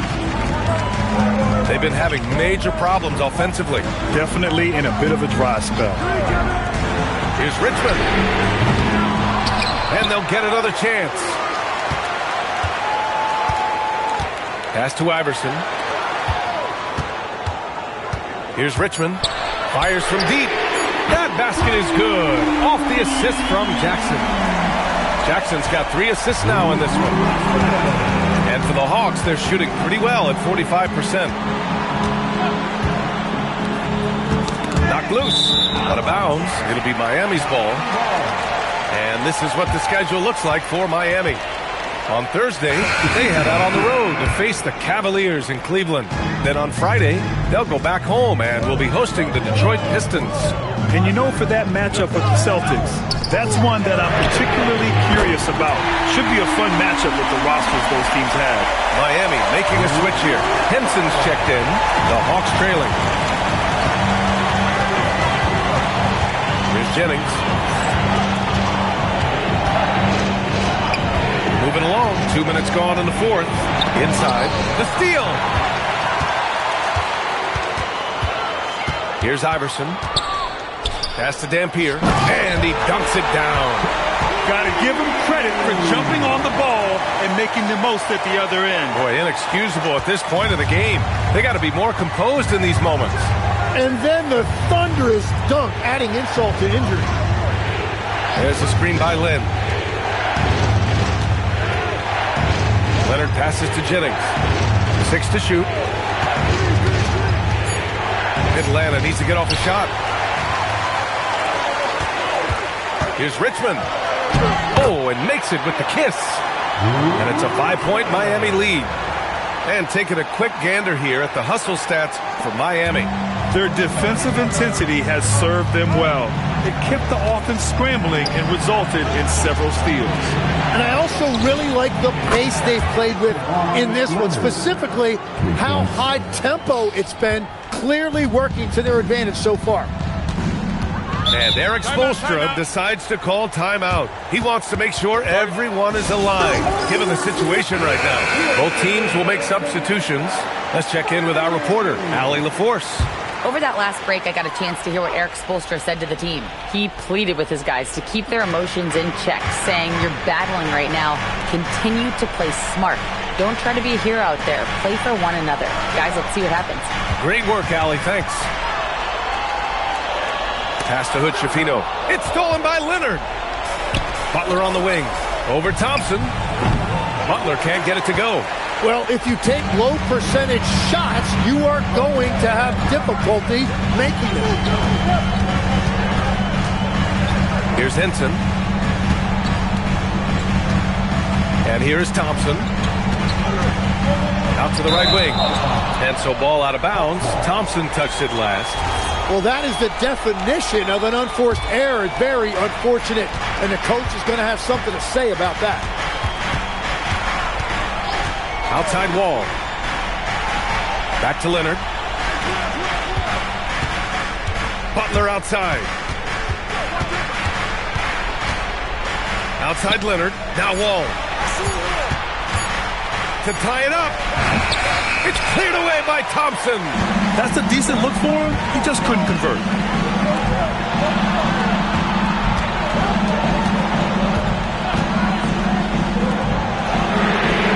Knocks down the trifecta. His points are really adding up from the three-point line. He had 9 from distance in the first half, and he's only getting better. And so it's Leonard who brings up the ball for the Atlanta Hawks. Outside Wall. Jacks up a 3. No, it's off target. Yeah, I think he forced that a little bit there. Should have tried for a higher percentage look from the 3. Book it! Looks like they're gaining some confidence here in crunch time. And they've got a lot of momentum right now, trying to close this thing out. Leonard outside. Can't get the 3. And here are the Heat. They're on a 15-3 run. Oh, he cannot hit. Hawks trail by 7. Oh, Leonard right through the defender. Stone cold right there. Leonard, an exceptional ball handler on top of everything else. The free throw drops for Leonard. Yeah, a lot of pressure in this situation. Not easy to convert those free throws. And Eric Spoelstra decides to call timeout. He was quite emphatic, demanding the timeout, clearly wanting to address strategy with his team. A minute 29 left to play in the fourth.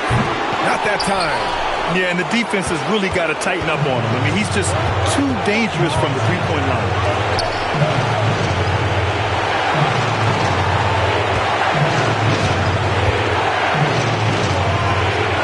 Oh, nice setup for the slam.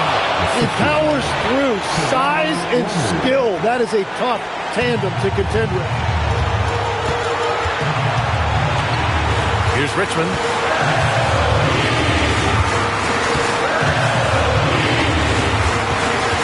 From 11 feet away. Oh, it doesn't go. The Hawks have gotten 4 of 9 shots to go in during this fourth quarter. Now, that's one to remember. What an impact on the game. What a big-time shot. Those are the moments you dream about as a kid.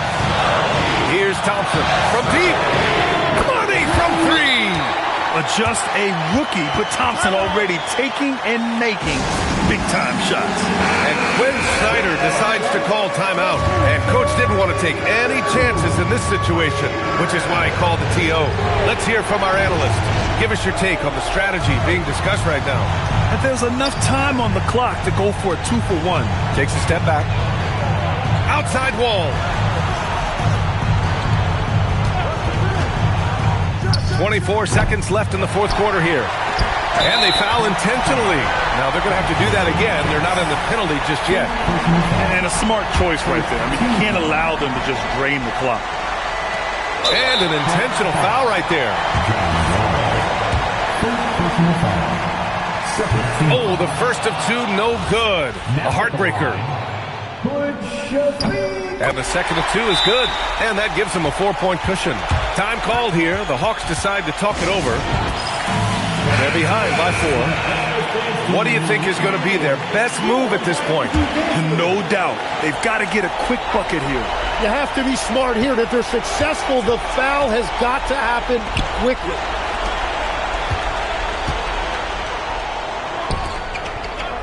Takes a 3. Can't get it. And there's the intentional foul. No choice but to stop the clock here. Yeah, and there's no question they have to foul. Now, I'm sure they would have preferred to avoid it. That's good. Going 1 of 2 from the line. And that puts them up 5. And here's Wall. And so Miami takes the win. This one was in the balance right until the final seconds. NBA, they showed the